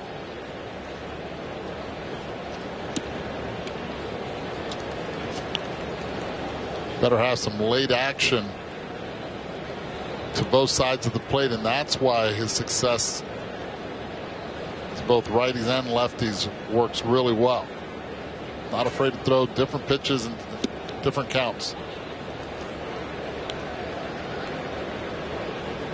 2-1. 140 kilometers per hour. That's the way it's measured here on the stadium. Okay, you're the interpreter. You speak all these different languages. I am the interpreter, huh? Interpret the kilometers to miles per hour. 87 miles per hour. Okay. I'm looking forward to seeing Kikuchi tomorrow, aren't you? I am. He will make his major league debut in a Mariners uniform here in his home country. A guy who's a star in Japan for many years. Signed to a big contract in the offseason by the Mariners. And Kikuchi's still young. They expect him to be a part of their team through whatever you want to call this rebuild, retooling period where they're changing over their roster so dramatically. But Kikuchi is going to be here for a while. Encarnacion took a hack and got a piece of Hundley. I think a lot of the Seattle fans and also staffers don't like that word rebuild as much. You know, they just look like too good of a team offensively to be able to call it a rebuild. Especially now adding Yusei Kikuchi to it. You end up really having to wonder what is their bullpen going to look like more than anything. I love this guy's stuff, though. Well, the numbers with Seibu, the Lions, one of the best pitchers in Japan, not just last year, the last several years. That was ball 4. Edwin didn't know it. But yeah, he gets to take the walk. You know what's interesting also, and something that is new for Yusei Kikuchi, is actually sitting down and watching a major league game or watching any game that he's not pitching. In Japan, if you're not pitching that day, you're on the inactive list. And after you get your workout done, you go home. They don't want to see you at all.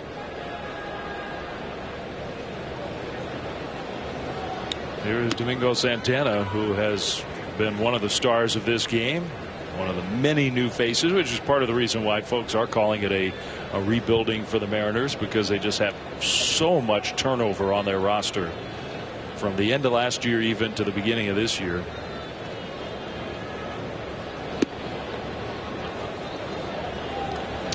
One and 1 to Santana.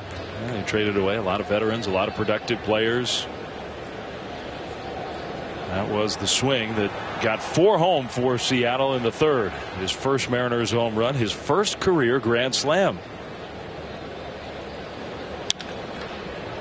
Chopped that one foul. Got a little big there. Tried to get his second home run and lost where that barrel was going by dipping a little bit. 329 down the lines. The ball flies in this ballpark.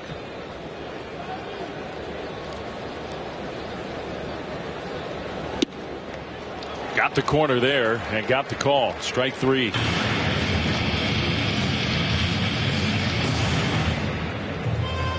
Well, Dave Fleming, Eduardo Perez, great to have you with us here from Tokyo. It's been a great experience for us to be here.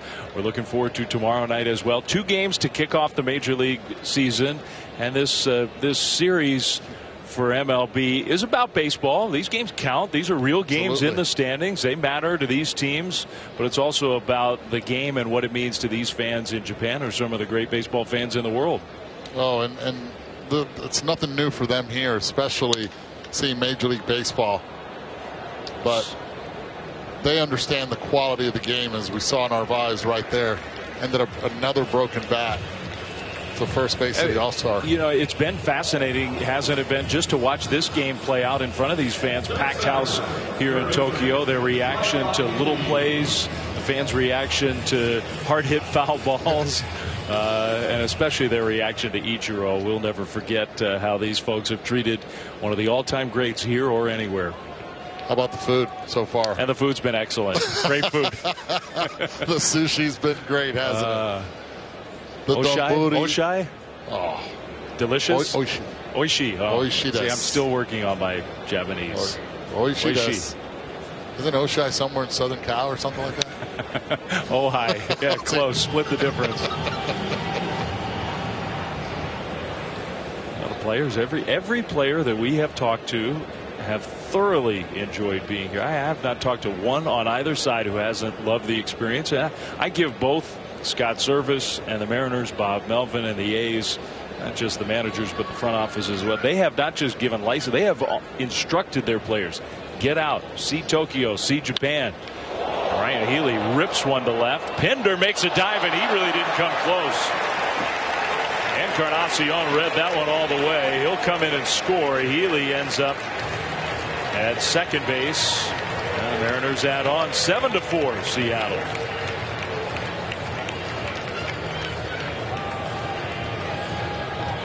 There are times to dive and there are times not to dive. I do not mind that dive right there. Either way, it was going to be extra base hits. He said, what the heck, let's try it. With 2 outs, runners are already in scoring position. Now, if there's a runner on first base, you don't do this. But he commits right there. The ball continues to actually have, with topspin, goes away from him. No chance whatsoever. Trading places at second base is Ryan Healy, and a belt has been lost in Japan. Uh-oh. The buckle, no longer. Yeah, you got to do what you can.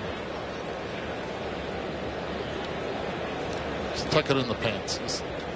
No problem.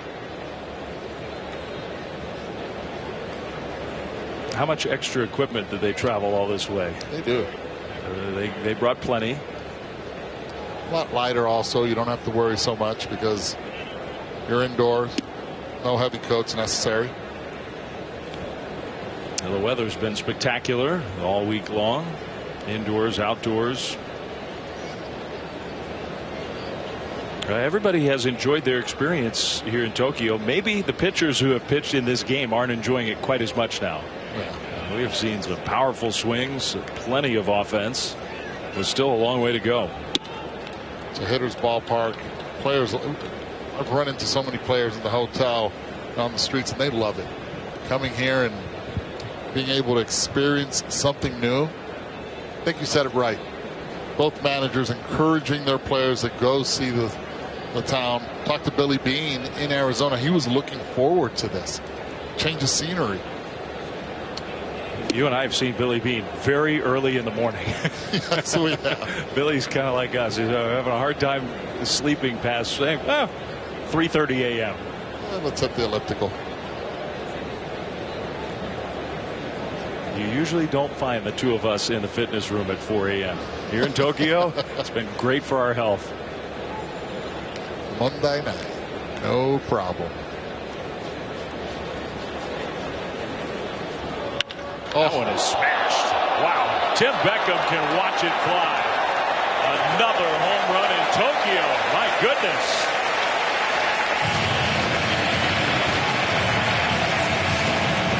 I don't care what ballpark we were in. That one was going out. Well, just like the Japanese players here, he hit it, he knew it, and the bat flip came. Tim Beckham off contact right there. 2 for 2 so far in this game with a walk. Filling up the columns in a hurry.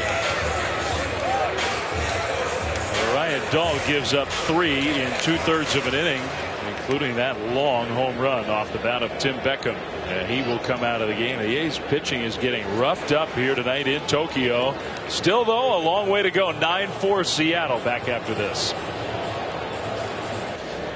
Well, back in Tokyo, pitching change for the A's with 2 outs and nobody on, and 3 more runs in for Seattle. Mariners leading 9-4.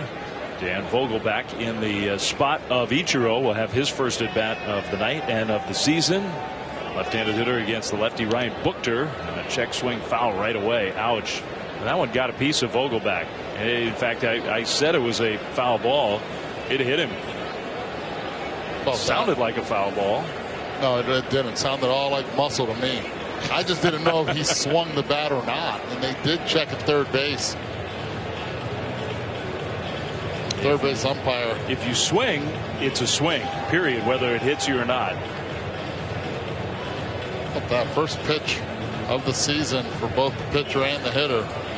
That's kind of a rough way on both ends to get it started, isn't it? Absolutely.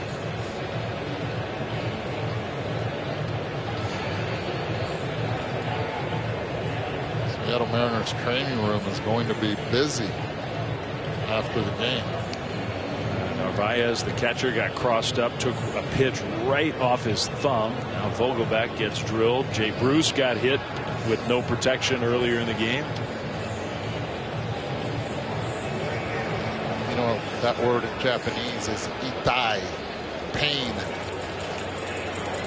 Don't ask me what elbow or forearm is, but there's pain all over.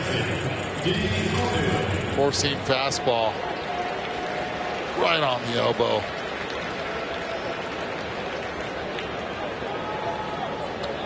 Oof. I think it was a good call. He did not swing. Came close, but didn't swing. That's a 2-out base runner. Now back to the top of the order. D. Gordon, who's had a nice impact on this game for the Mariners. He's lined out, singled to not get a run, stolen a base, scored a run, and put down a sacrifice bunt that helped fuel a rally. They got the Mariners a run without even a single hit. So Buchter gets the call on the inside. Ryan Buchter had a good year last year with the A's. Left-hander, 54 appearances, a 2.75 ERA. He'll be a big part of their bullpen again here in 2019. Gordon off the end of the bat, kind of to no man's land, but Laureano plenty of time to get there and make the catch. 3 more and another home run. The A's coming up down 9-4. For the 2019 season at MLBshop.com. Largest selection of authentic caps, t-shirts, jerseys, hoodies, collectibles, and more. Commemorate your favorite team at MLBshop.com. From Tokyo, heart of the order for the A's, it is Matt Chapman leading off, then Piscotty, then Chris Davis. So lots of power. And the third time through against the Mariners starter, Marco Gonzalez, making his first opening day start. 27 years old, and we'll see how much longer he's in this game. 1 ball, 1 strike to count to Chapman. That was a really good, effective second pitch, even though it was a ball. Up and in on Chapman. See if he goes changeup down and away now. 9-4 Seattle. Mariners have now matched the A's with 2 home runs. Vogelback stayed in the game after getting hit by a pitch.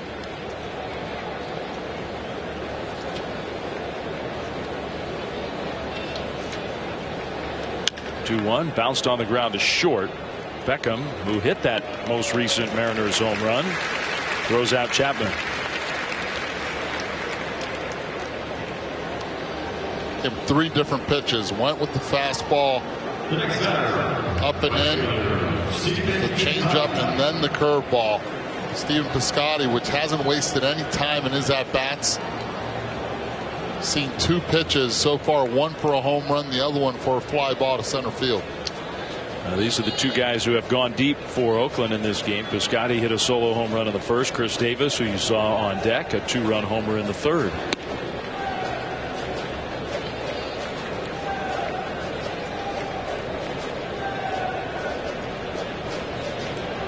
Is there more offense to come? The numbers impressive last year. Piscotty, first year with the A's.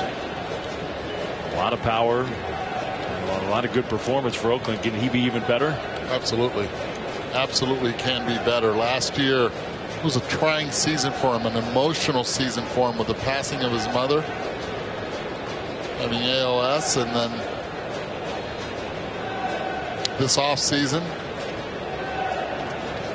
he's a newlywed and trying to still keep the memory of his mom, but always looking at the positive. This was back in the first inning. Piscotty to the deepest part of the ballpark, straightaway center field with room to spare. Oh yes, see 400, but it plays a lot smaller in this ballpark than the 400 it says in straightaway center.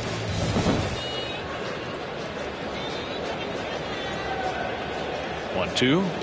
He went down on the breaking ball in the dirt. Narvaez has to throw to first to complete the putout. It's the 3rd strikeout for Marco Gonzalez.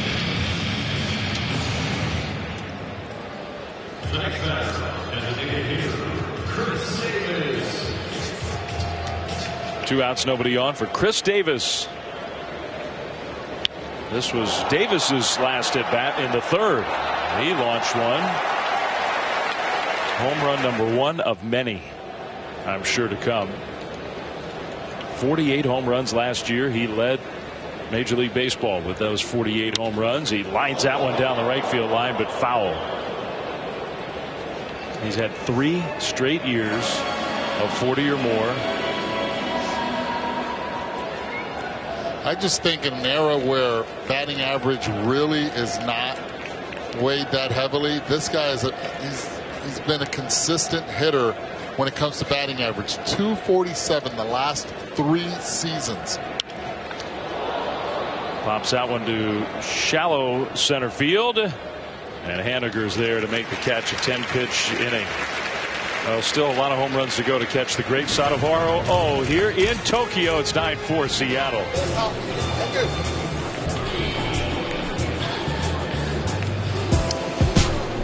Well, you made a visit there, didn't you, Eduardo, a couple days ago?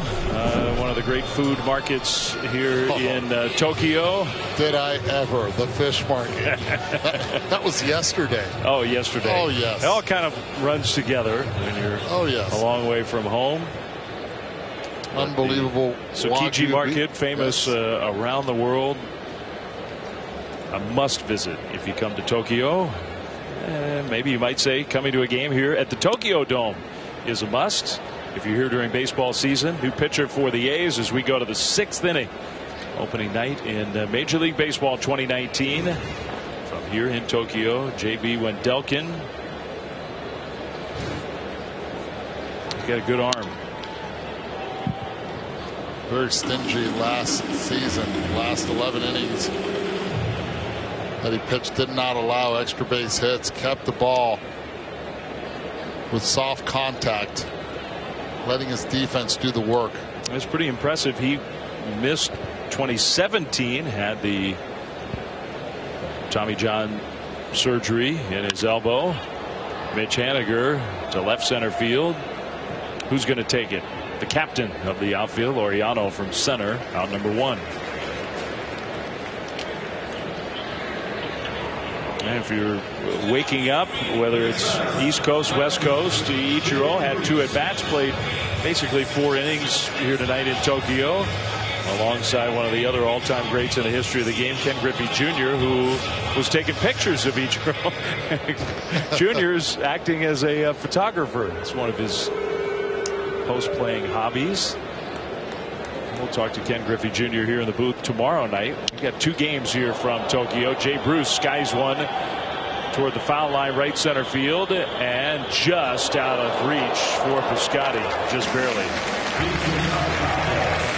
That area, as you see Ichiro catching fly balls, entertaining the fans, so beloved in this country. The city of Tokyo has embraced him. Last time 2012 when he was here, and then the thank yous from his teammates as he came out of the game with some ceremony. We will see him tomorrow. Lots of Mariners and A's fans have made the trip here to Tokyo to support their teams. Great reason to come here.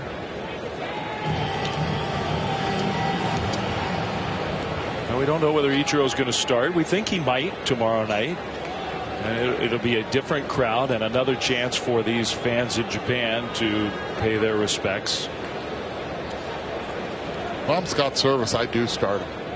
And it's a lot easier to be able to take him out than to put him in some situations just to get the fans. And you don't know where the game is going to go and what situation you can or cannot use him. You start him, it's a lot easier. And nobody knows. We don't know. The Mariners don't know. Maybe Ichiro himself does not know after these 2 games in Tokyo what the future is. What the Mariners are going to decide. What Ichiro is going to decide. How much baseball does he have left in him? He has not said that he is ready for retirement. He doesn't really use that word. Now, maybe in private he has, but publicly he has not. The guy who's just getting his major league journey started tomorrow. Kikuchi will be on the mound. It'll be another night of thrills for the fans here in Japan and for us as well.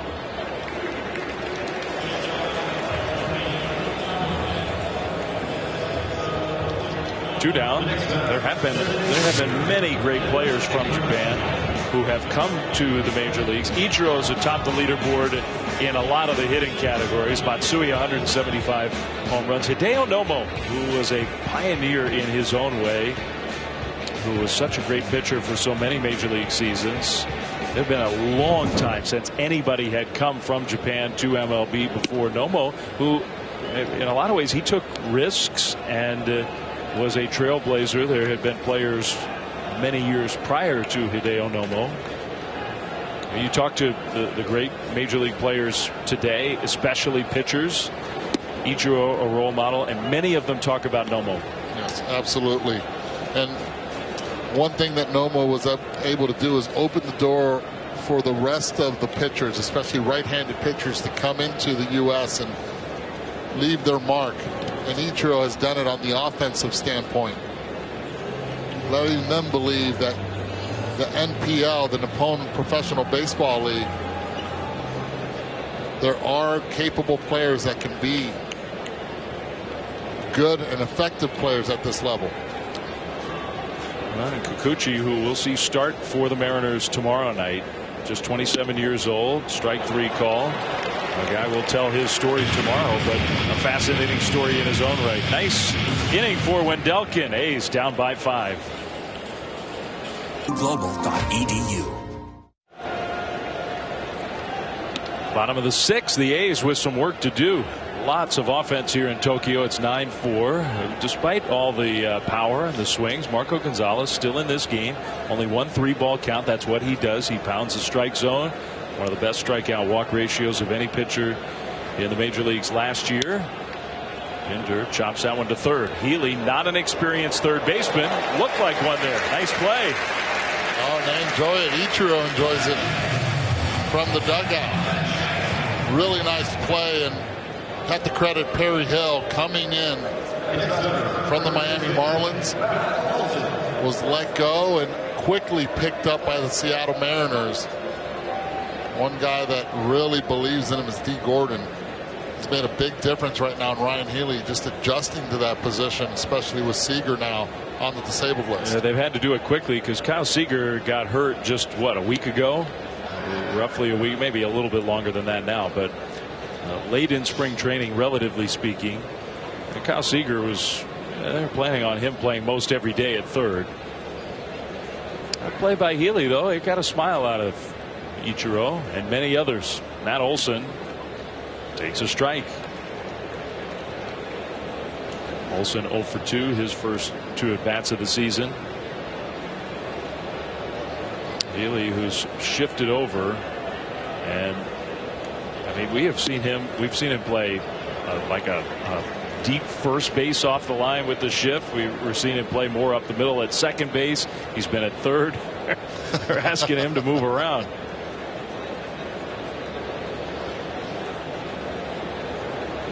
I don't call that a baseball player. Just give me a glove, let me hit. Where do you want me to play?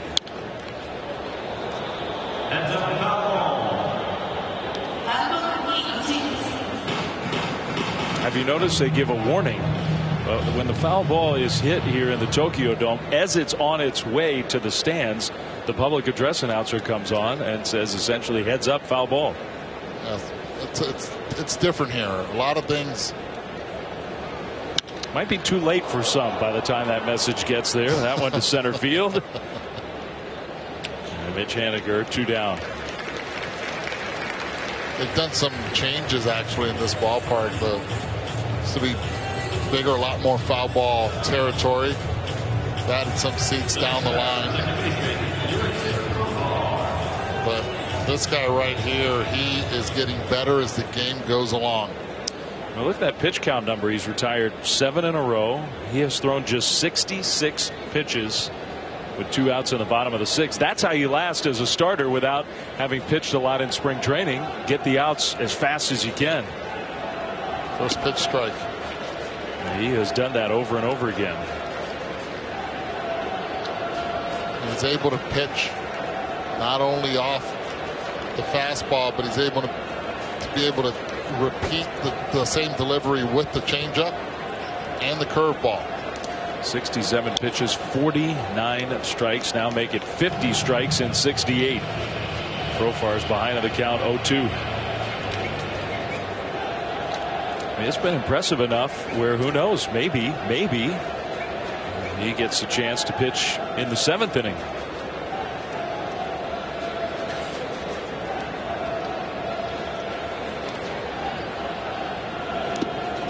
Got him swinging. Wow. Marco Gonzalez has retired 9 in a row. He is rolling, and the Mariners have a 9-4 lead.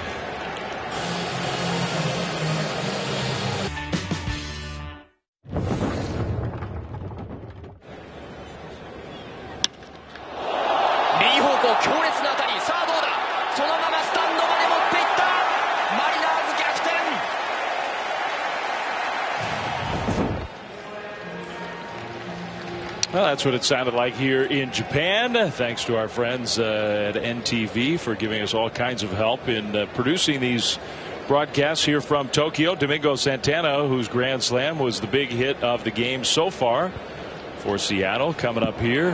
Wendelken tries to throw a first pitch curve and missed just a little bit inside. Domingo Santana, one of the new faces with the Mariners. Quite a first impression for him. You told his story with Milwaukee 2 years ago. He hit 30 home runs, got a chance to play just about every day, took advantage of it, hit 30 home runs last year. Brewers trade for Lorenzo Cain. They sign Lorenzo Cain. They trade for Christian Yelich. And all of a sudden those at bats disappeared. And this is a guy that came up through the Houston Astros organization. Was always known to take a lot of pitches, had a lot of power, a lot of success at the minor league level, gets an opportunity when David Stearns goes to the Milwaukee Brewers to play, but they went a different route. I think when he was with Milwaukee, one of the biggest issues, because his on-base percentage was high, they had him leading off. I like where they have him right now in the lineup in the 5-hole. Opportunity to drive in runs. Ahead of the count here. He was trying to drive himself in with a big cut to left field. Pinder out number 1.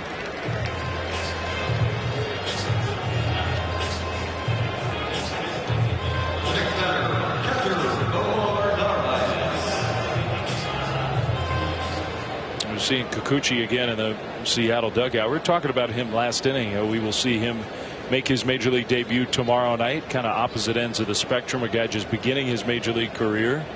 Ichiro, who may well be finishing it here in Tokyo. We don't know that for sure. At 45 years old, certainly coming close now to the end. Narvaez takes low for ball 1. Kikuchi has told everybody, and the story was well told here in Japan even back then, when he was 18 years old coming out of high school, he considered trying to become the first Japanese born player to jump from Japanese high school baseball straight to baseball in the United States, whether it was to the major leagues directly or signing a contract and coming up through the minor leagues, and decided against it. Pitched here in Japan with Seibu, had many productive years as a young guy, became a big star for the Lions, signed his deal in the offseason. Now he's with the Mariners.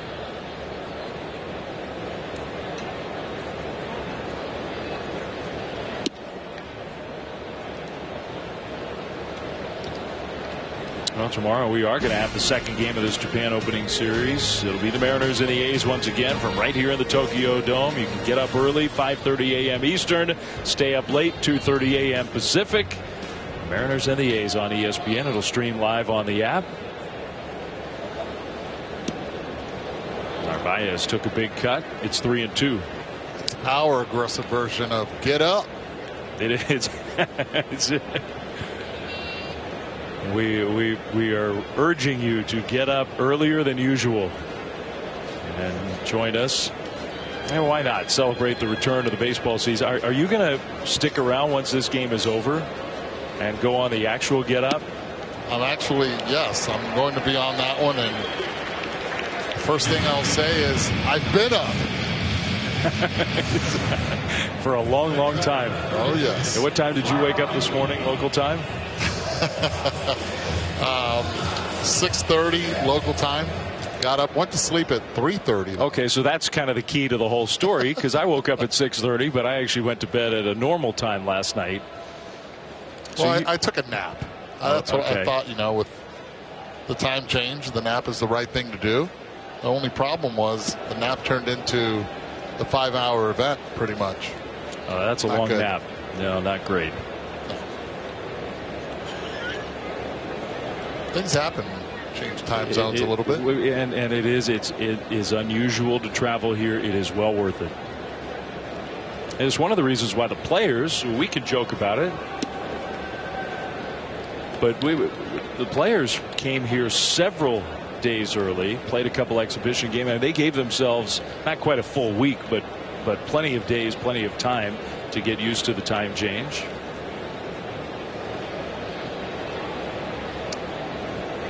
So are you saying that next time they have the games, they should bring us in a week earlier?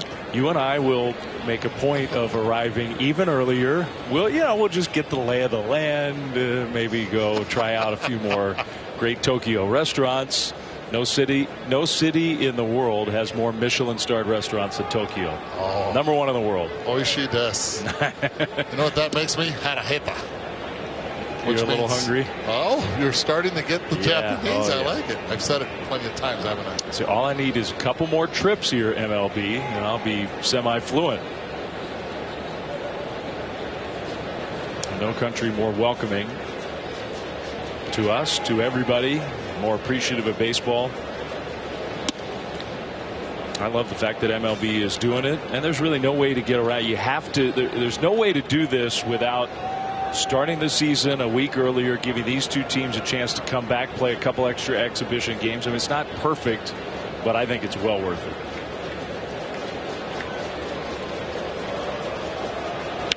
Three and two. Healy punches one toward right. Profar is going to pick it before it hits the turf. Nice play. And the Mariners go down in order. Work to do for the A's, down 9-4.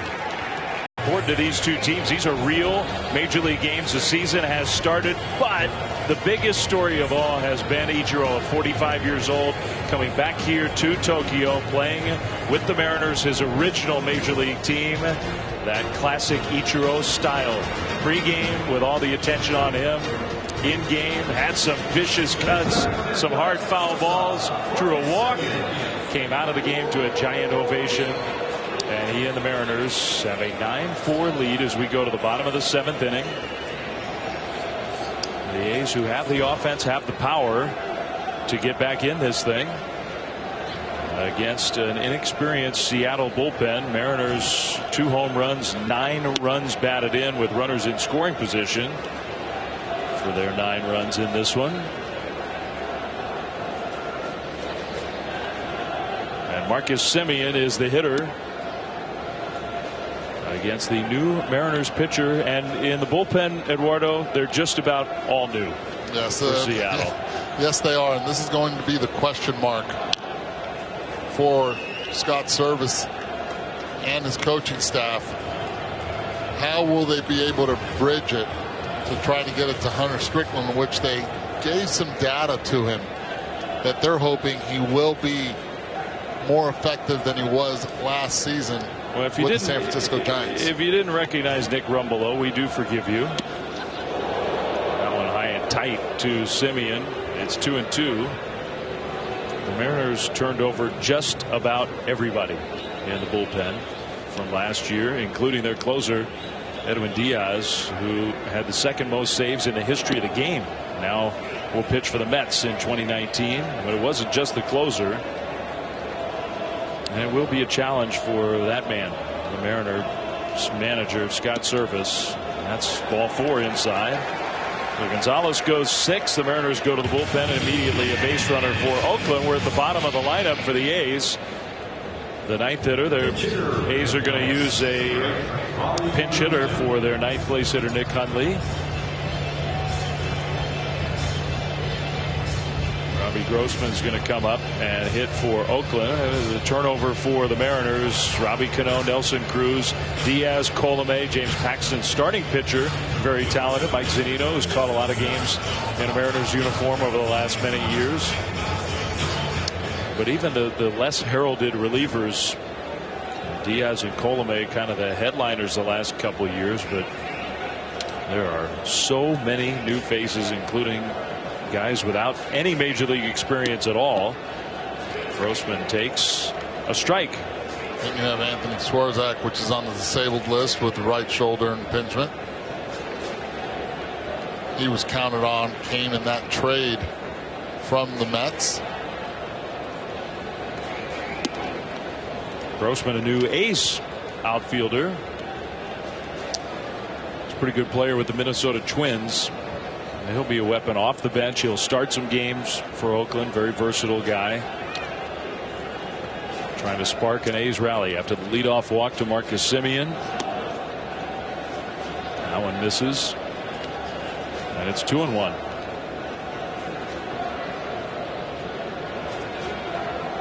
Nick Rumbelow 5 different times was called up and sent back down between AAA and Seattle last year. Made it, and almost all of that came late. Made his big league debut for the Mariners. Now trying to stick for the full season. He's behind in the count, 3-1. Walking hitters is not a great way to stick. No, not a great way. Predictable pitch count right now. Get a fastball.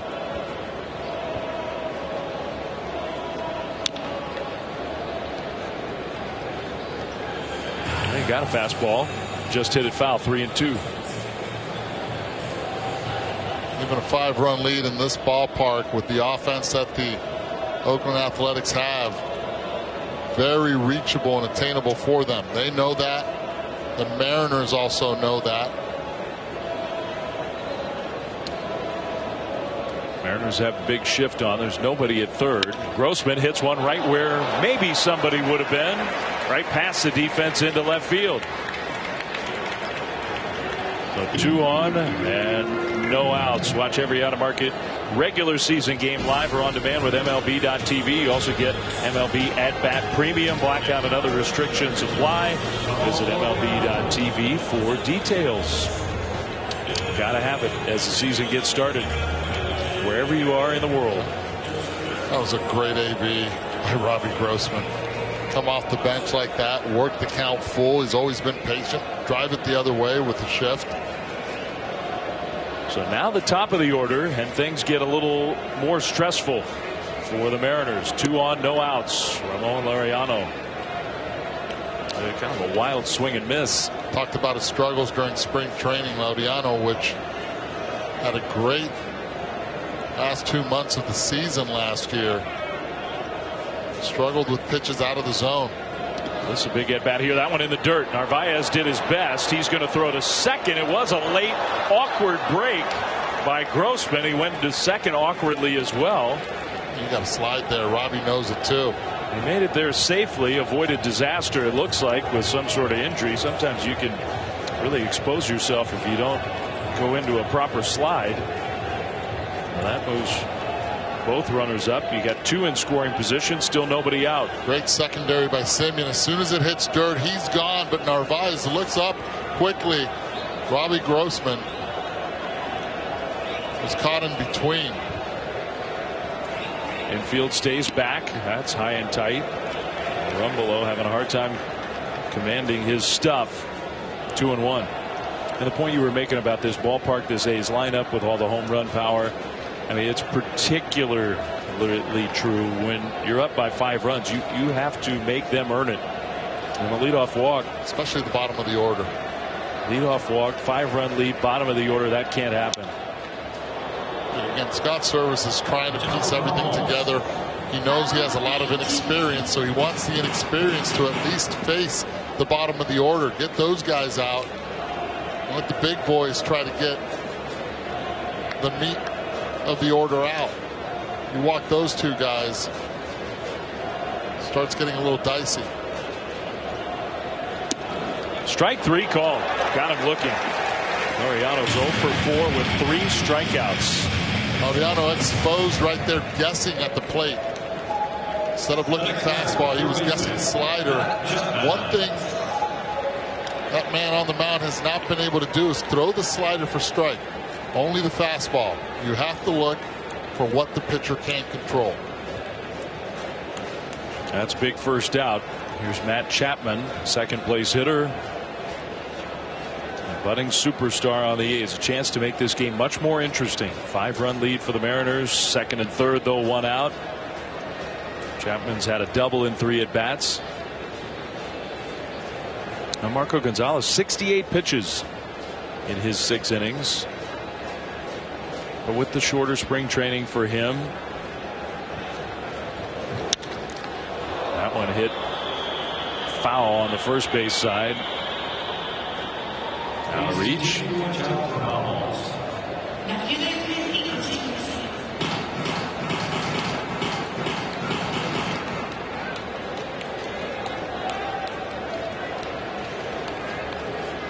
Dan Vogelback has come out of the game. Ryan Healy looks to me like has shifted from third to first. So the Mariners trying to improve their defense here in the late innings.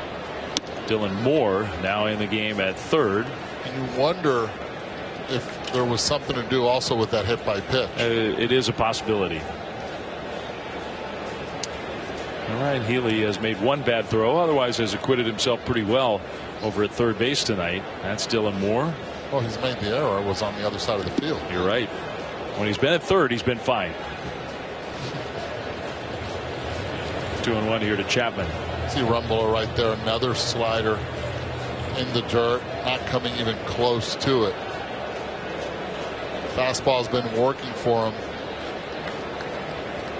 See if he goes right back to that pitch.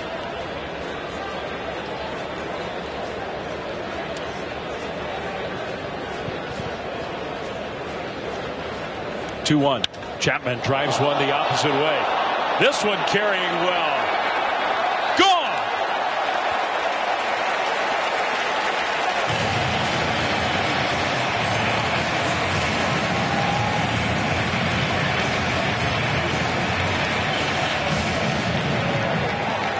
Not over yet. Not by a long shot. This man loves this ballpark. Already with a double tonight, that a home run opposite field again. Rumbelow right now not being able to control a secondary pitch. Look where this pitch should have been, down and away. Instead, up in the zone. Chapman capitalizes, gets it up in the air. And again, this ballpark, the ball will fly. And it's a ball game again, 9-7. So Rumbelow's season debut, the debut for this totally reworked Mariners bullpen. A little rocky so far, just the 1 out, 3 runs in, 2-run lead for the Mariners. Back after this. Well, we have seen some unbelievable power here at the Tokyo Dome as the Major League Baseball season has started here tonight in Tokyo. It is 9-7 Mariners A's. A's trying to come from behind. Stephen Piscotty against the new Mariners pitcher Corey Guerin, third pitcher of the night for Seattle, second pitcher of this inning. Guerin making his Mariners debut. Starts off Piscotty with strike 1. You're going to see a lot of sliders off Guerin. Over 50% of his pitches last year were of that kind, and leads off the first pitch with the slider. A guy who, when he is right, is very tough on right-handed hitters. And most of it is because of that slider. Gets a lot of ground balls. Last year with the Rangers and the Giants, Corey Guerin now in this reworked Mariners bullpen. Expected to be one of the top late inning relievers. Guerin, Zach Rosscup, a guy who's got some big league experience, setting up for Hunter Strickland, who's going to be the closer at the start of the year. 1-1. Piscotty took a big cut. It's 1-2. Speeds up the bat, throws that fastball in to try to get that hitter to look in. This is where he brings in that slider again, the secret to his success. Try to get the hitter to chase on it.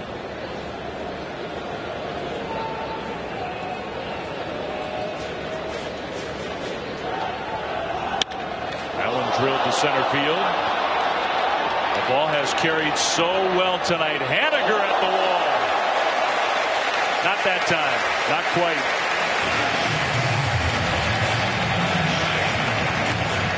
Looks like Piscotty got this one off the end of the bat. Just by the sound of it. Slider.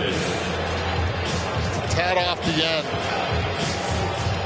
Takes it all the way to the warning track. Just tells you how strong Stephen Piscotty is.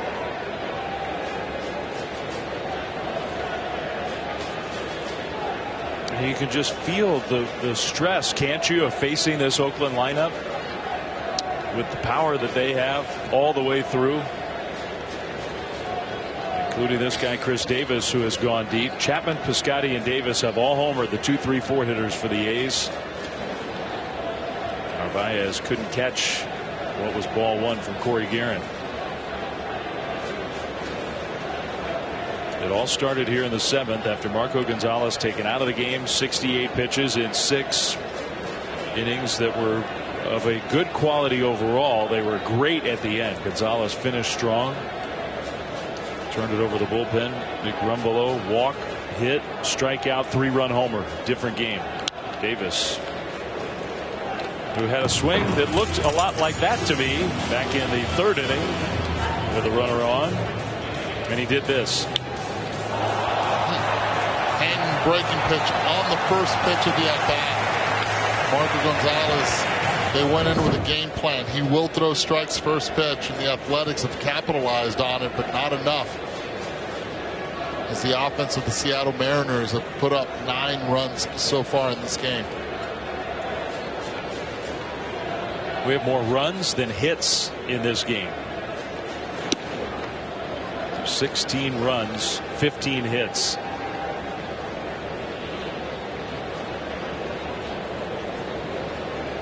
And that's how that happens.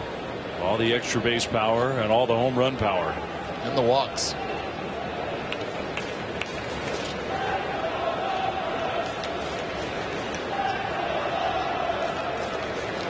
Two and one to the guy who led the big leagues with his 48 home runs last year. That one way up there.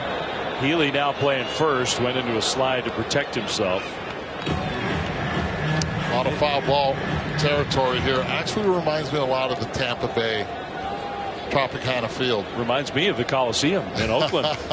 You're right, it does. I think there's more foul ball room there than there is here. I think overall there is. In that area where Healy was, it feels pretty similar to me.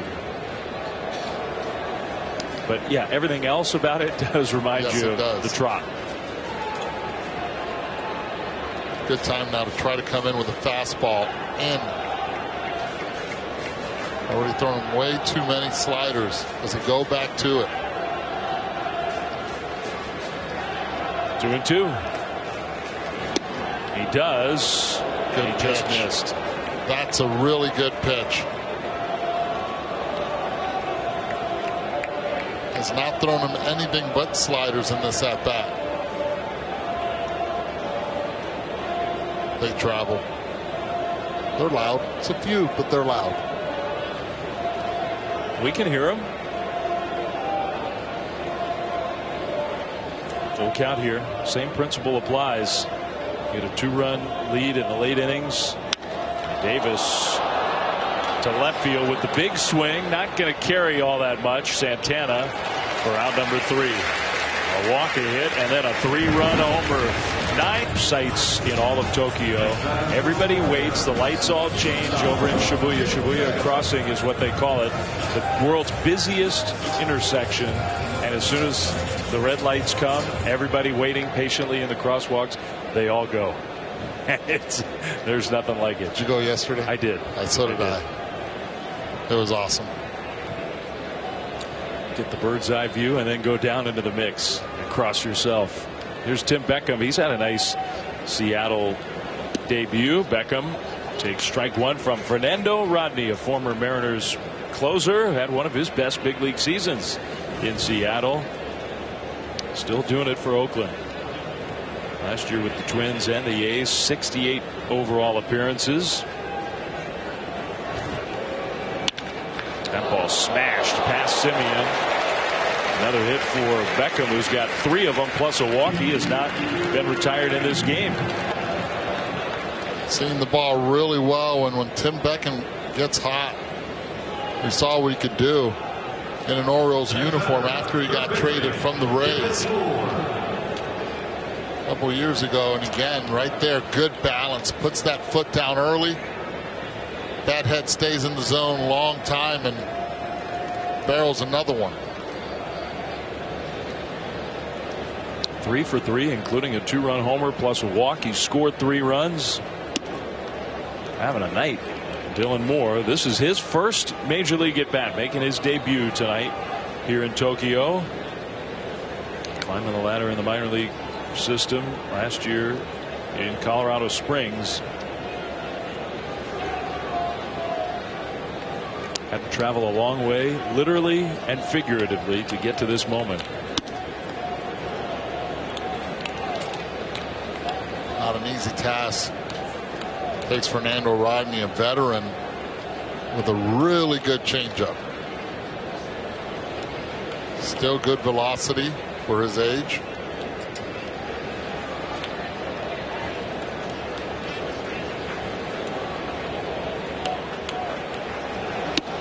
Runner goes. Beckham, the throw. Got it. Josh Phegley just in the game. Throws out Beckham trying to steal. Out number 1. Not a big slide. It's a quick slide step right there for Rodney, and Phegley throws it right on the money. Poor Profar catches this baseball out in front, goes and gets it, places the tag. Read the throw perfectly, cleared from where he was to make that tag. We've mentioned Phegley now in the game. Had a pretty good first moment for him in this major league season. That misses high. Full count here to the rookie, 3-2. They used a pinch hitter for Nick Hundley.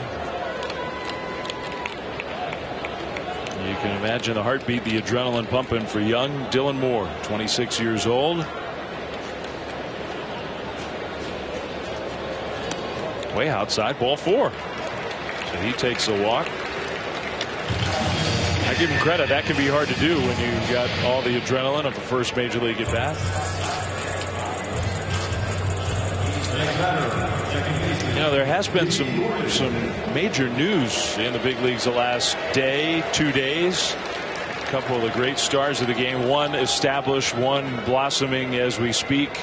Mike Trout, Alex Bregman have, I'm sure, had a few champagne toasts in the last hours, day. Absolutely. Mike Trout, the richest contract in sports history. With 2 years left on his deal, they essentially have added on 10 to that. And Alex Bregman also a little farther away from his free agency, but a major deal for Bregman, who was going to be paid essentially the minimum this season, which, you know, part of what's going on in baseball right now, trying to figure out some sort of middle ground with paying younger players and free agents as they get older aren't going to get the same kinds of contracts. That's pretty good middle ground, I think, for Alex Bregman. It is 6 years, $100 million. AAV of 16.67. It's a good deal for the Astros and a really good deal also for Alex Bregman.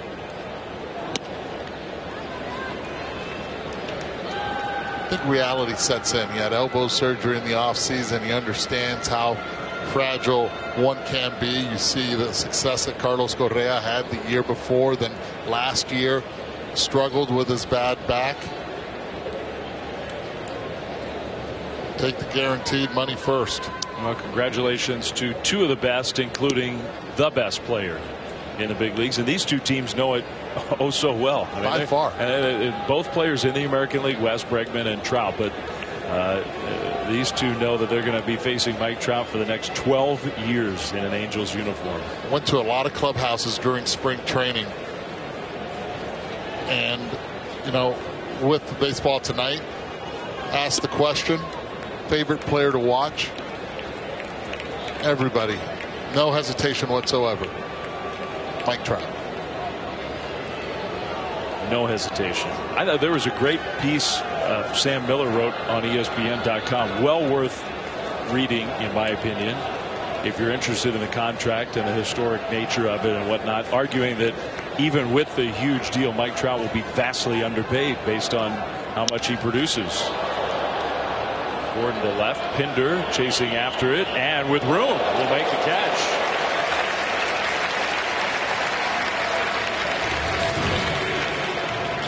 So unquestionably the best player in the game, Mike Trout. Well, if you look at it, that $12 million deal, 12-year deal, $430 million deal. Again, did he leave money on the table? Yes, he did, because he is the best undoubtedly of what's going on right now in the game, and he projects to continue to put up massive numbers.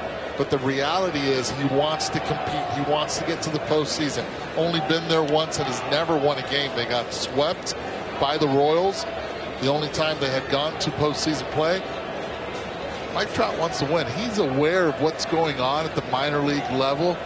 He's vested in the Angels, and he's found a home that he's comfortable with. And you got to give him credit for that. How much is enough? I think $430 million is that right number for him. Mitch Haniger has had a quiet night. He's driven in a run with a sacrifice fly. Sam's argument today in the piece online, ESPN.com, is if you value a win at a certain dollar amount and project ahead, even conservatively for a player of his talent level, his skill set, use all the comps of power, speed players, how they've aged, how their careers have gone. I mean, we're talking about the stratosphere and the history of the game. Trout's comparables, Willie Mays, Mickey Mantle, players like that. And Sam's point is that you basically could double that figure comfortably. And if you're just going off what's a win worth, a win above replacement, and Mike Trout is going to blow away the value of that contract. It was a compelling argument to me.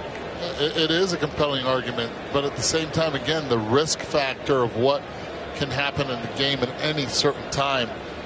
I mean, he's gotten hurt if it's with his thumb diving into second. You can get hit by a pitch. There's so many factors to it, but it tells you of the person of who Mike Trout is and what he's comfortable with at this stage in his career. Don't you think it also puts gigantic pressure on the Angels? I mean, you sort of reference it there. They've got more young talent coming. They've got Trout. They've got Ohtani, the great star from here in Japan. But don't you think it puts... They played 3 playoff games in Mike Trout's career. Right. 3. And lost them all.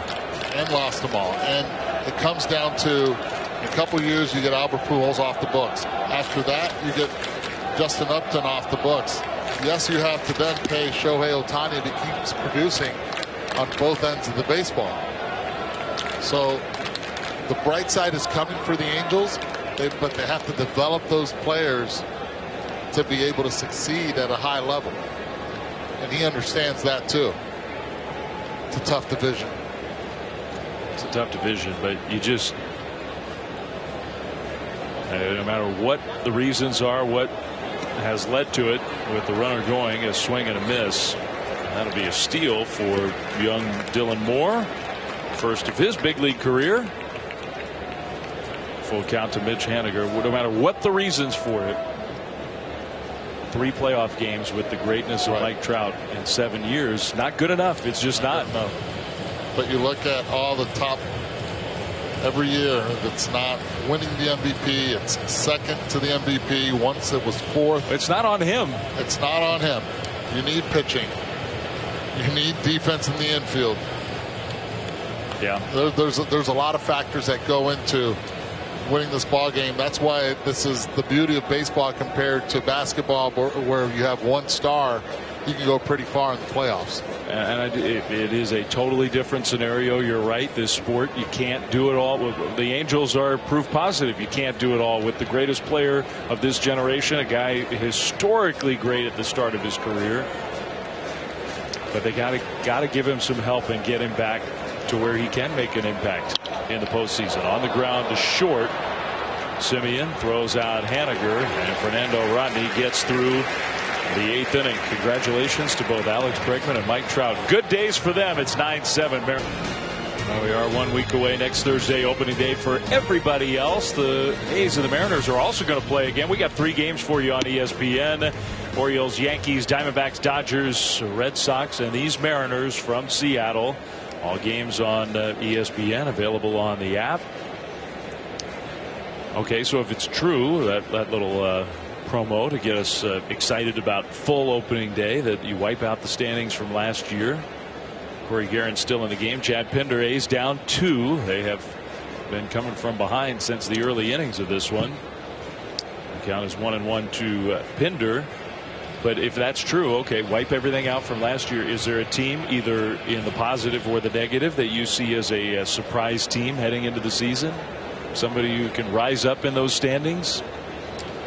Well, in the National League Central, the Cincinnati Reds are hoping that the new revamped outfielders will help. They were the most aggressive team. They were the most aggressive. Now they'll have Alex Wood starting on the disabled list too. That's going to hurt them a bit, especially when you have a little shoulder tendonitis. I wonder what's going to happen out west, where, and now I'm talking about the National League West, where everyone has always picked the Dodgers, rightfully so, with what they've done. Will it be the Rockies? The Rockies, they caught them last year. They did. The Rockies tied the Dodgers, had to have that playoff game to determine the division. The Dodgers won that one, and the Rockies played in the wild card game. Rockies had never been in the postseason 2 years in a row. They've never been there 3 in a row. This would be 3 in a row if they could get there. The American League West, with these two teams, figures to be rugged. Big question mark is in the American League Central. A lot of people say, well, Cleveland Indians best team because of their pitching. Yet the Minnesota Twins have made a lot of aggressive moves. And the Indians have not totally stood pat, but the Indians have not been as aggressive as everybody assumed they would be. No, they haven't. I mean, they've been restricted to add a lot of payroll. Cargo just recently signed. It'll take him some time to get his timing down. That outfield is a question mark for the Indians.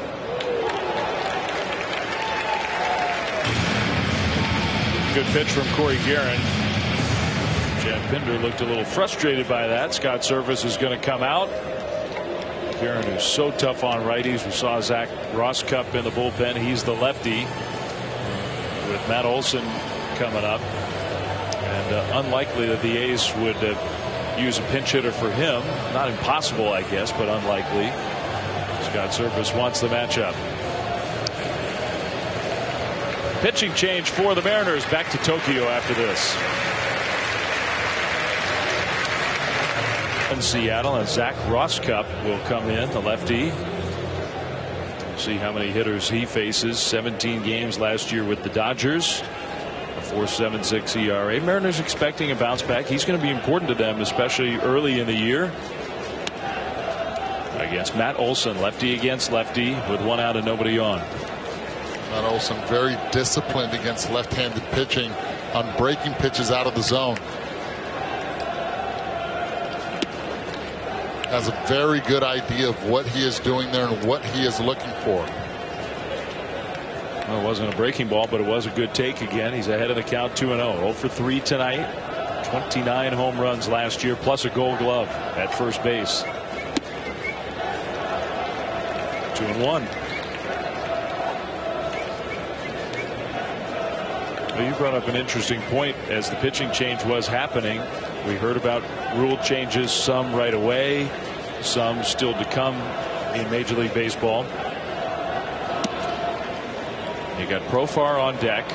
switch hitter who can be very dangerous from the right side. You got Simeon after that. Next year, not this year, but next year, when you have this new minimum, 3 batter minimum for pitchers coming into the game, would Zach Rosscup be the guy here? I don't know. And that's the problem right here. A disciplined guy like Olson looking for one pitch, knowing what the score is, works the walk. Now you have Jurickson Profar coming up. And that pitcher, Rosscup, at the time next season, no matter what, would have to face Marcus Semien. Yeah, next year, not just this hitter, but the one after that. That's a whole different ball game, too. Anyway, just interesting to think about. We don't have to worry about that yet in 2019, but that will be a huge change in the big leagues. Profar going after the very first pitch on the ground is short, and the throw from D. Gordon offline. It might not have mattered. Profar runs well, avoids the double play. They get the lead runner Olson at second, 2 down. Next batter, shortstop, Marcus Semien.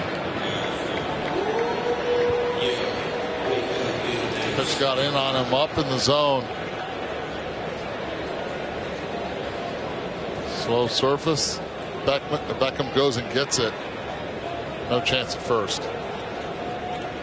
So now Semien, I guess we have our answer to our hypothetical question. He would have come in the game because he's staying in to face Semien here. The rule, of course, is not in play yet in the big leagues. Opening the major league season here in Tokyo. The Mariners are 4 outs away from getting a season opening win. We've seen power on both sides, extra base power, home run power. We've seen Ichiro in the game to much fanfare. And now we're seeing this brand new Mariners bullpen try to figure out a way to get a win. If you're wondering where the bullpens are here, they're behind the dugouts. Hidden underneath. That one is smashed, but right to short. Beckham playing a nice game overall. To second for the force out. Rosscup does his job. We go to the 9th inning in Tokyo. 9-7 Mariners.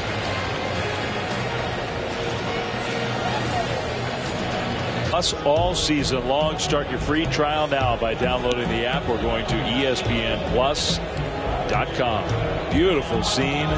They call it Tokyo Dome City, the neighborhood around this home of the Yomiuri Giants and so many big events, baseball and otherwise, over the years, right in the heart of Tokyo, Japan, where we kick off the 2019 Major League season.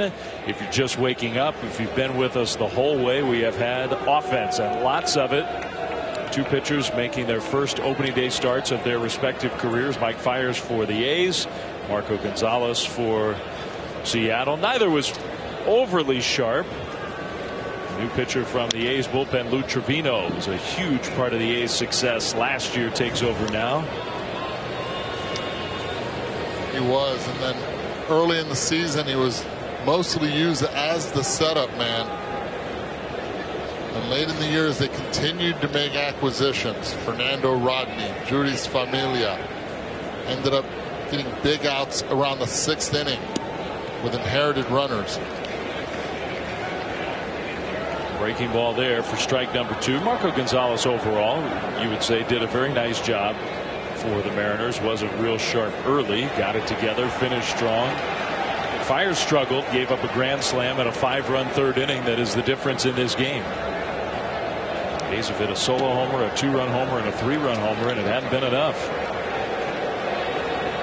Trying to hold the line with Trevino and give themselves a chance in the bottom of the 9th inning, where they will have their 9-1-2 spots coming up.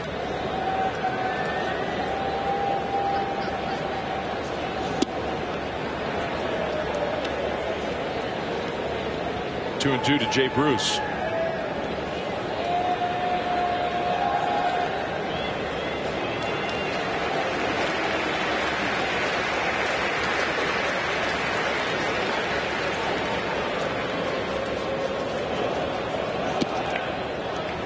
Full count.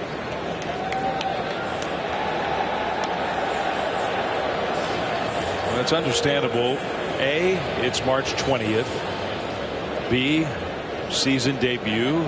C, an uncomfortable environment, at least an unfamiliar environment here in the Tokyo Dome. But so many of the relievers we've seen in this game on both sides, particularly for the A's, have had a hard time throwing strikes. That's a strike and a high quality strike. Bruce goes down swinging. Well, in the first exhibition game, a lot of these guys were able to at least get an inning, get a feel for that mound. This time Trevino right there. Little action on that baseball. Jay Bruce caught out front.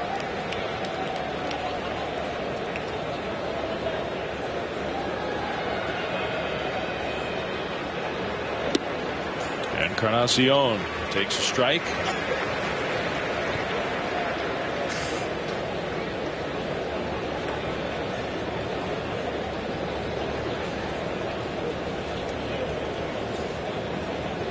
One of the toughest pitchers to hit last year in the big leagues, Lou Trevino. It's 0-2.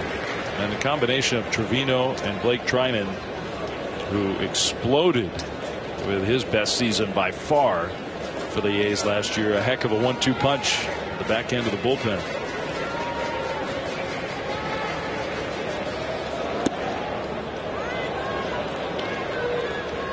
A take maybe only because Encarnacion knew he couldn't hit it. Close.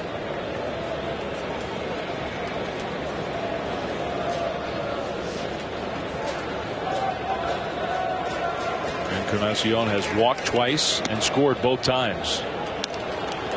Oh, missed well outside. 2-2. Trevino's kind of the guy for Bob Melvin. If everything lines up perfectly, he gets the 8th inning. Here trailing, he's pitching in the 9th. But he's also the guy who comes in if an inning's getting, if the A's are in a big jam in the 7th, maybe even earlier than that, he's the guy that Bob Melvin often relies on in those tough spots. This part of the lineup would have been coming up in the 7th inning. I think he would have gone straight to him. Wants to make sure he uses them in high leverage situations where damage can be done. Find the best hitters. He faces them. The biggest spots, the toughest spots. He's often in there. Strike 3 called.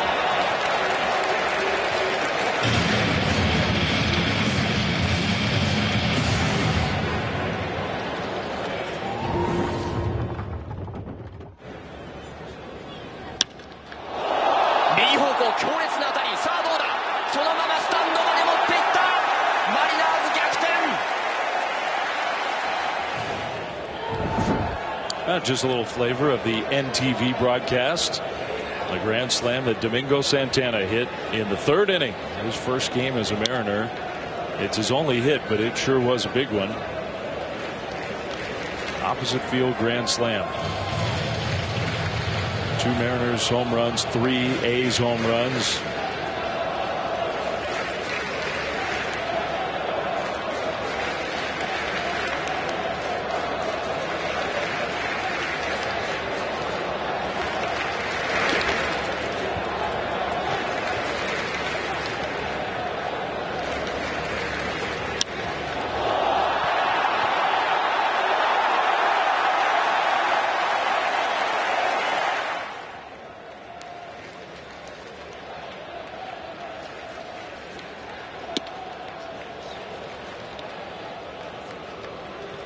Two and one.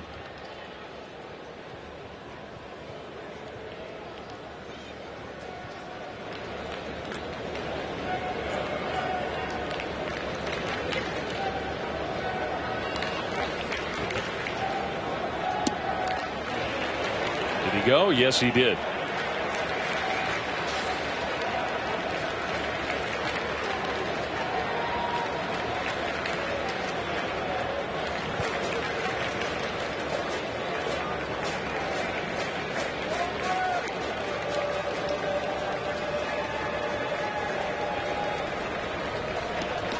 Got him swinging. And got a piece of Fegley on the follow through. Looks like Fegley's okay. Last chance for the A's. 9-1-2 when we come back. Seattle more than 5,000 from Oakland here inside the Tokyo Dome. The home of the Yomiuri Giants in the Japanese professional leagues. It has been a great home to Major League Baseball over many seasons. The first game ever played outside of North America was in 2000. It was the Mets and the Cubs, was it not? Right here at the Tokyo Dome. These two teams playing for the second time to open a Major League season in this building. And Hunter Strickland is on the mound to try to get his first save in a Seattle uniform. A guy who spent parts of the last 5 years in a Giants uniform. Some very famous or infamous moments, depending on how you look at it, for Hunter in a Giants uniform. The overall numbers last year were not great, but the Mariners are hoping that he can be the guy in the 9th inning. With no Edwin Diaz, a huge difference from last year to this for Seattle. Trying to protect a 2-run lead. Josh Phegley takes way outside, ball 1.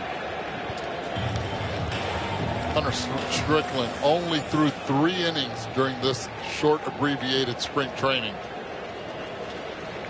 Had an inning a couple days ago, 3 days ago also here. Let's see how sharp he'll be.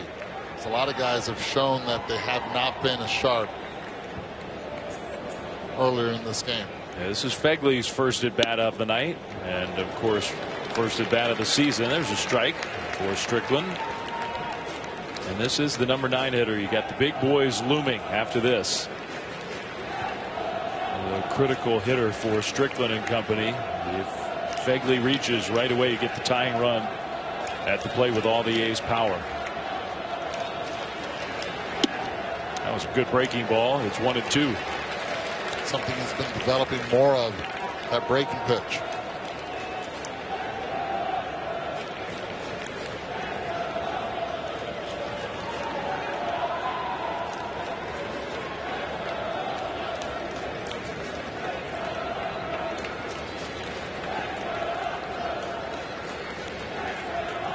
Got him swinging. Nasty. Another strikeout for Strickland. Well, you're not ready for opening day if you're not following MLB on social media. Follow MLB on Facebook, Instagram, and Twitter. Follow Eduardo as well. 9-7 Mariners, 1 out, bottom 9. Ramon Laureano, you know he would like to take something positive out of this game. It has been a rough debut for Laureano in 2019 after all the great performances last year. It's one game, but he has not looked comfortable at the plate, has he? Not at all. A lot of chases out of the zone, guessing, off speed, and then all of a sudden the fastball blown by him. Looked at it the entire way in the 7th inning. They need a base runner. They need to get somebody on for Chapman, which is on deck. Chapman would be the tying run. He's already hit 1 home run plus another double. Laureano chase that one ahead of the count, 1-0. You're down 2. Yeah. Been struggling with off-speed pitches out of the zone. 1-0, they go off-speed, swinging.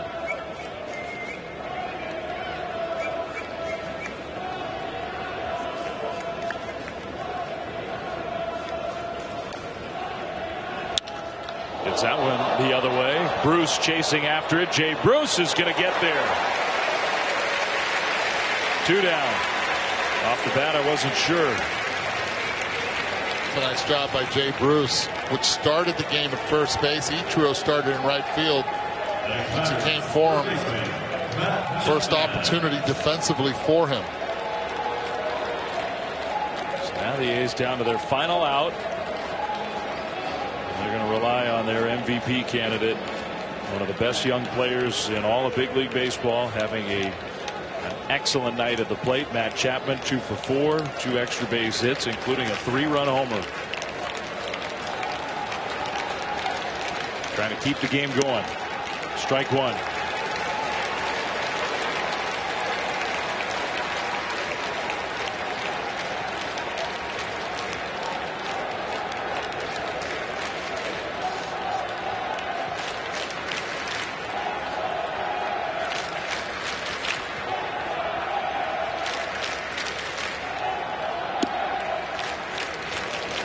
Just missed with that one off the outside. Good take. That's the pitch that Laureano did not take. Both hits from Chapman. The double and the home run have been to the opposite field. He has great power and a great approach in that direction. A's down to their final out here in the bottom of the ninth in Tokyo. That time Strickland got the call. Similar pitch, caught a piece of the strike zone. Oakland's down to its final strike. A lot of credit to Narvaez behind the plate right there for sticking that pitch. Something he's been working on all spring.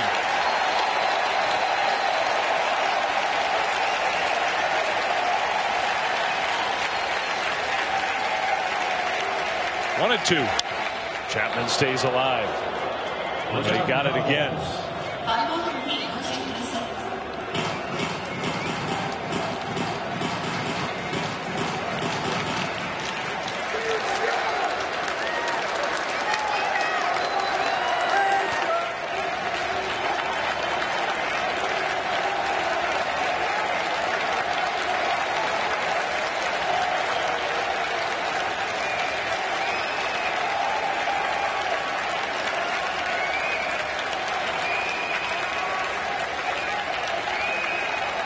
Another 1-2 pitch from Hunter Strickland to Matt Chapman. Here it comes. Chapman takes. Tracking the ball nicely is Chapman. Home run that hit in his previous at bat was a fastball up and out of the zone. Was able to get on top of it. Choked up with 2 strikes. Focused.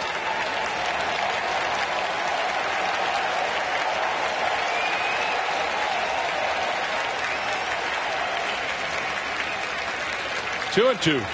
Chapman had that same kind of approach. Another high fastball.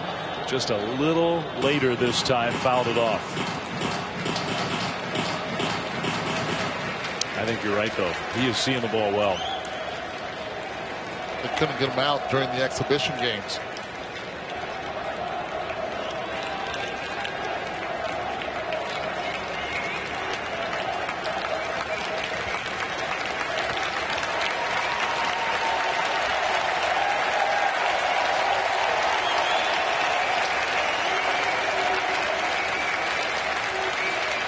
Another 2-2. High. Well, now here's where you get that interesting dilemma. You got a great hitter at the plate, but it's a 2-run lead. And you walk Chapman, you bring up Stephen Piscotty as the tying run. You can't get cute. Well, the old school formula right here is whatever you throw 2-2, you throw 3-2. The new school says throw that away. He's seen a lot more sliders. That might be the book that they have on him. Let's see what Strickland does. 3-2.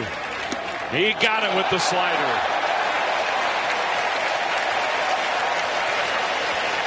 And what a night here in Tokyo.